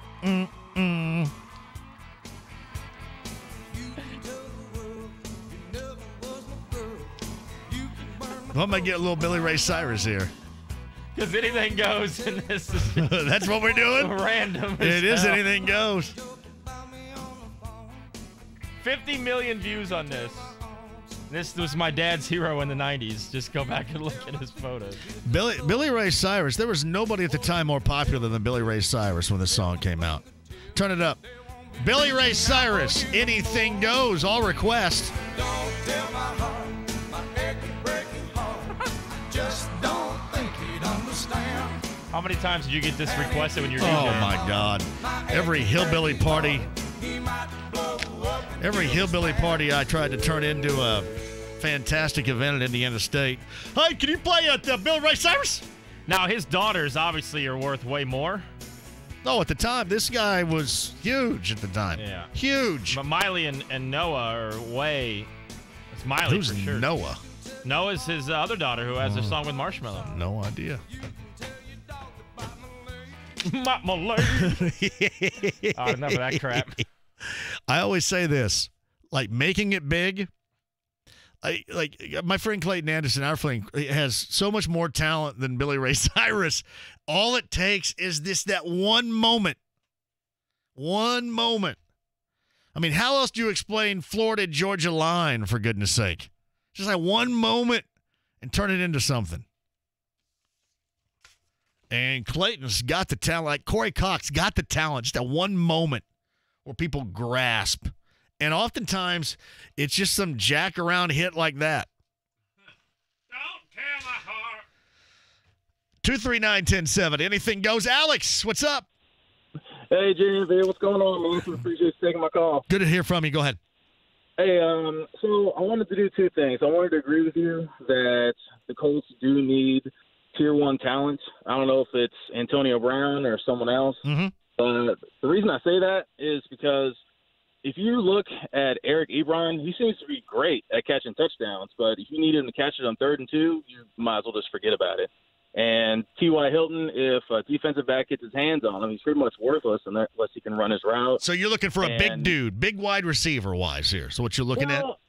Yeah, I mean, I like that. But the reason I want that is because, as you said earlier, that the schedule is not going to get any easier next year. And between other issues like Ryan Kelly being hurt and Jack Doyle being hurt and us getting rid of our offensive line coach, I think that we need that extra jolt because I don't think it's going to be 2011 sense of panic. But if the Colts don't go 10-6 and for some reason say go 9-7 or God forbid 8-8, you're going to have some people that start to press the panic button. And that's why I think we need to make some moves sooner rather than later. That is absolutely true right there. Alex, that is a fantastic phone call. Anything goes at 239-1070. Fantastic. That is so right. I mean, you're matched up, and they may not care. They probably don't care, right? But there's going to be a point when you do. Listen, the way they handle it, I have zero doubts, and you shouldn't have any doubt. But to me, you can go against and again, the whole rebuild could be a part of it too. I mean, you have put yourself in a position of versatility. You don't necessarily have to rely on one single thing here. That's what I like about it more so than anything else. I don't know. Can I read this? We call cinnamon. Maybe you should just stop. Maybe right I there. shouldn't. See, I can't help it. This is the unique and organic nature of this show. When normally I read it. Can I read that right there, you think? Anything goes, by the way, at 239-1070. Jump on board here. Yeah, I would just go ahead and not. I don't know what that really means, and normally that's what hoses me. He's saying that the donut, if the Amish make it, are very good and very addicting. Oh, okay. Not that. So an Amish form of crack. I think he meant the See, drug, I thought not it the meant butt crack. No, So well, it meant crack is in the drug. Of course you would, because you're the governor of Southern Indiana, you redneck. Butt crack. I'm the governor of Southwestern Indiana. Oh. So I'm the official governor of Vincennes. Cool. Hello, Knox County. That's me. Haven't been back since I left. I don't know why. Why the hell haven't we done a remote from down there? I mean, our former intern runs Vincennes University's radio program. Exactly. And how have I not done a remote from the steps of the George Rogers Clark Memorial? That is another question that needs to be asked right or there. Indiana State. Well, we've done that over there, and that's been a blast. The Valley. We got to do the Valley. JMV, IU is Notre Dame. They will occasionally go deep in the tournament, but highly ranked will never win another national championship. From Andy Deaton. That's what he says about Notre Dame. Or check that about IU. I guess that's Notre Dame, too. Here's an IU positive from Jeff Seltzer. Just think how much better the Hoosiers are this year than they will be next year when Morgan and Langford are gone. That's true. There's a positive right there. That is true. Here's another IU positive. They got rid of Devontae Green. That cuts the turnovers in half automatically. Got one on line one. Oh yeah, I forgot. I'm sorry. You're not setting them up. I was going, hey man. Nope. My way, your way, anything goes at 239-1070. Go ahead. Yeah, one of my big pet peeves, JMV, is unanswered points. Mm-hmm. You know, you can score 14 points, and then the next team scores 17, and all of a sudden those 17 are unanswered. Well, what were the first 14? What? I'm sorry. What did you say again? What was the last part? Yeah, so one team scores the first 14 points, the next team scores 17, and those 17 points are unanswered. It just drives me crazy that, well, what were the first 14 points? Answered? Well, no, the first 14 start with a run. That describes a run. I know, but then the 17, they're not unanswered. They did the same run. It's another run. No, it's unanswered by the other. It's unanswered by the other team. There's no answer. Okay, so then the first 14 are a run, but the next 17 are. No, it's another run. It's another one. The first 14 were as unanswered as the second 17, my brother. Yeah, I'm with you. It just drives me crazy when, if you're behind by 3 or a touchdown or 2 field goals and you do a second run, they're unanswered. Holy hell. This is why I love this segment. This is why this segment is sweeping the state right here. That is well done out of you. Love you, man. Man, right back at you. God, I love this segment. My way, your way, anything goes. Hello. Go ahead. Hey, John, I want to know, do you want a New England Patriot win, or would you rather have gas station sushi? I'll hang up and listen to your answer. Thank you very much. I would eat gas station sushi right stinking now because, listen, I am always drawn, and people question this all the time. I love eating tuna salad sandwiches from the gas station. That is just I do. I will, and I do, and that's just the way that I am. That is just gross. If you give me gas station sandwiches, hot or cold, I am 85% of the time going to choose the tuna salad. It already kind of stinks, right?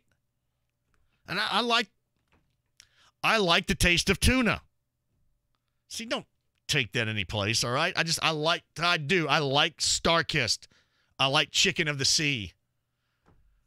All right? I don't like it. I liked it packed in oil more than in water, and I don't mind the Star-Kissed flavor packs either. And I really like the tuna that is shipped in.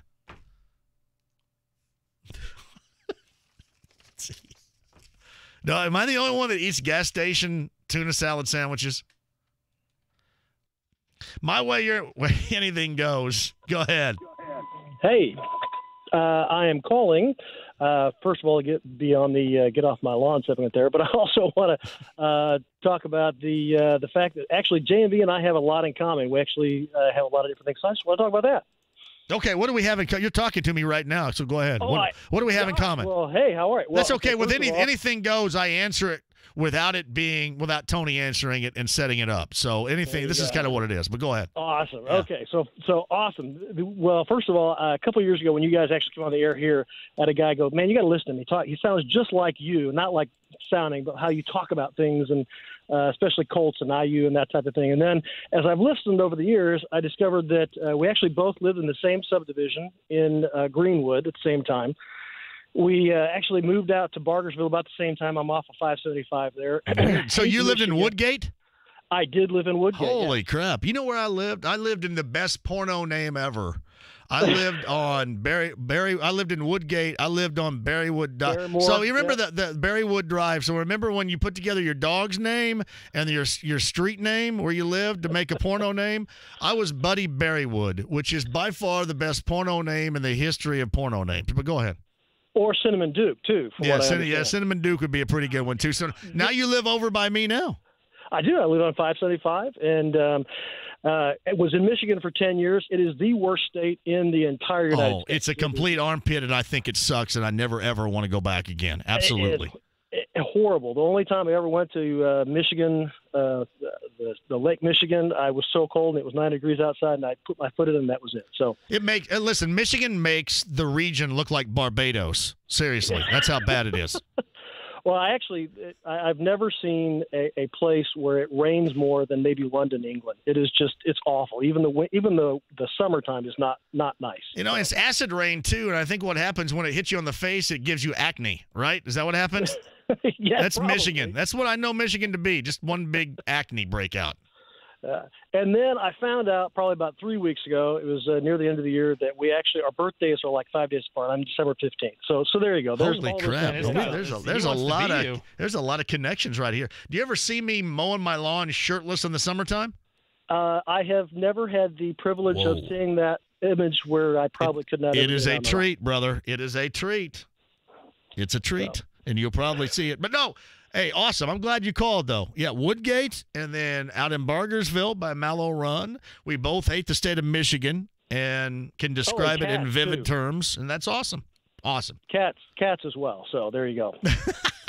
Thanks, my brother. I appreciate it. That's a great call. I love anything goes.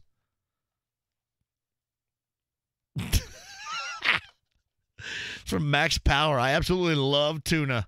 Water, not oil, but no way in hell would I eat gas station tuna salad.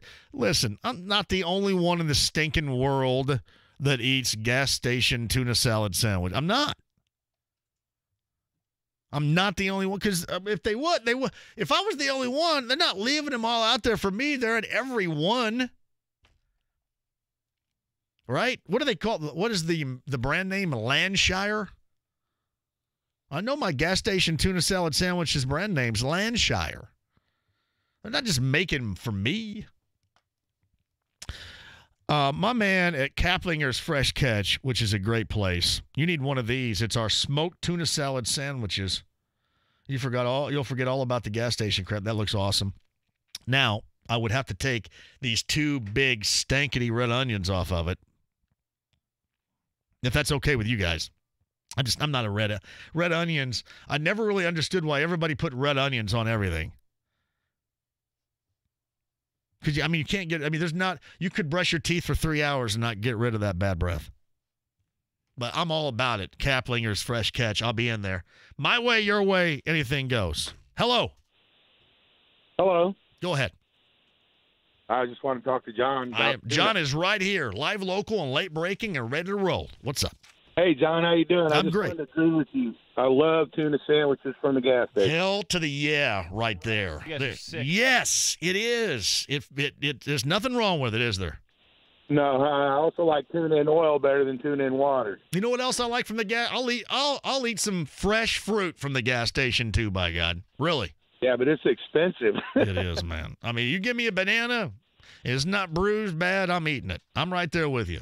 Thank you, my friend. I appreciate that. I'm sorry I hung up on you too early. Sorry about that. My way, your way, anything goes. Hello. Hey, I just wanted to say I used to work at Speedway, and their tuna salad sandwiches, amazing. Amazing. Exactly. And Amazing. that's my go-to right there. The convenience stores of Speedway, brother. Right there. Yeah, and when I was there, they must have made them with a little bit of hot mustard. It gave it that kind of tang. Oh, it had a tang in it. There was some tang in there for sure. I'm right there with you. Love you, Speedway. My way, your way, anything goes. Hello? JMV, hail to the Redskins. How you doing, sir? What's on? What's going on with you? Hey, nothing much. I just wanted to call because I know a lot about runs, and I like tuna too. So, cool. What the heck? I have a question for you, though. I DJ'd some parties back in the mid-'90s at Indiana State also. What is your follow-up song? I have mine. Oh, wait a minute. Follow-up song to what you cut out? What's your follow-up song to Achy Breaky Heart at ISU in 1994? I had mine. Well, see, Achy Breaky Heart would be and I don't mean to get technical on you, but it would be 91. My follow-up, see, you'd have to play the hits at Indiana State back then. I mean, everybody was in love with, Nevermind and Pearl Jam's 10. But my follow-up song at that time would probably have to be Jesus Jones, Right Here, Right Now, or EMF, Unbelievable. One of the two. I always went old school and went back to the 80s because they were still enamored with that. I always went Young MC's Bust a Move. That's a good call right there. That is a good call. Hey, anytime, call in. Seriously. Hey, Tony, play this for me over here. Is that right? No. That's probably it right there. What an awful song. EMF. It's funny. They were a garage band, right? They were a garage band before anybody was really introduced to the phenomenon that was the garage band, and they're a one-hit wonder. EMF never really made it, Tony. All right. My way, your way, anything goes. Hello. Hey, JMV, I just wanted to say, you don't suck, but your diet sure does. You know what I mean? There's no doubt about that. I tell you, I need to get something set in stone here a little bit, don't I? Is what you're saying? I mean, gas station tuna, you got to be kidding me, man. It's gas station tuna salad sandwiches. It's good stuff. It's good stuff. It's good stuff. Hey, but in all reality, big Pacers fan, actually heading down for the game now. I'm just wondering, and I'll listen here, who would be your key free agent that you target here going into next season? The Pacers free agent? Pacers, yeah. Well, I mean, they're going. I haven't looked at the free agent list for next year. If you're talking about their own, of the 5 guys that are on 1-year deals right now, I think Bojan, for sure comes back. Tony, would you agree with me there? Yes. I think Thad is probably. Unless you can sign Clay. Yeah. Well, easy on that right there. Thad, I think Thad a must-have? Age and everything in mind with what he brings? 2 years, 16. That obviously he seems to be kind of the workhorse of the team. You got I think Corey Joseph is a guy that you bring back. They got 5 guys, right? And I would question Evans. I'll probably question the future of Darren Collison here, and maybe a little bit of Thad. But I think Bojan and I think Corey Joseph are solidified for years to come here. Yeah. Thanks a lot, JV. Thank you. Do you take a risk on Terry Rozier if you don't bring back Darren Collison? He's restricted. Ooh, I don't know about anything restricted, buddy. Yeah. JMV, all this talk about gas station tuna. Ever had a tornado? Of course. Yeah, the chicken. What are they? 2 for $2.22. Those things are spicy, though. It's tough. My way, your way, anything goes. Hello. Hey. Go ahead. John Boy. Hey, I was looking. Is this John? It is John. Yes, go ahead. Well, hey, young man. Hey, I got a buddy of mine constantly talks about this trade like it's really going to happen. Obviously, he's not the GM of the Pacers, but just wanted to hear your thoughts on it. Miles Turner and Oladipo for Anthony Davis. Miles Turner and Oladipo for Anthony Davis. Nah, I'm not doing that. You doing that? You would? No, I'm not doing that. No. No, I think both those guys here work. I mean, Anthony Davis. What's it working out in New Orleans for Anthony Davis right now? Yeah, it's just kind of him. I wouldn't do it, and I know that may show my man crush on Miles a little bit. I guess I thank you for the call, though. I'm not doing it. Tony, you doing that? You ever doing that? No. Thinking about doing it? You got to give it somebody else too, but no. All right, hold on a second. Turn me up over here. Here was the other go-to, Tony, in 91. You know what this is? What's the countdown here? How long before I need to bail? 1 minute. 1 minute. I mentioned EMF a little bit earlier. Jesus Jones, the other go-to from 91. Denary, right Robin Miller, right Kevin now. Bowen, anything goes. You guys are so awesome.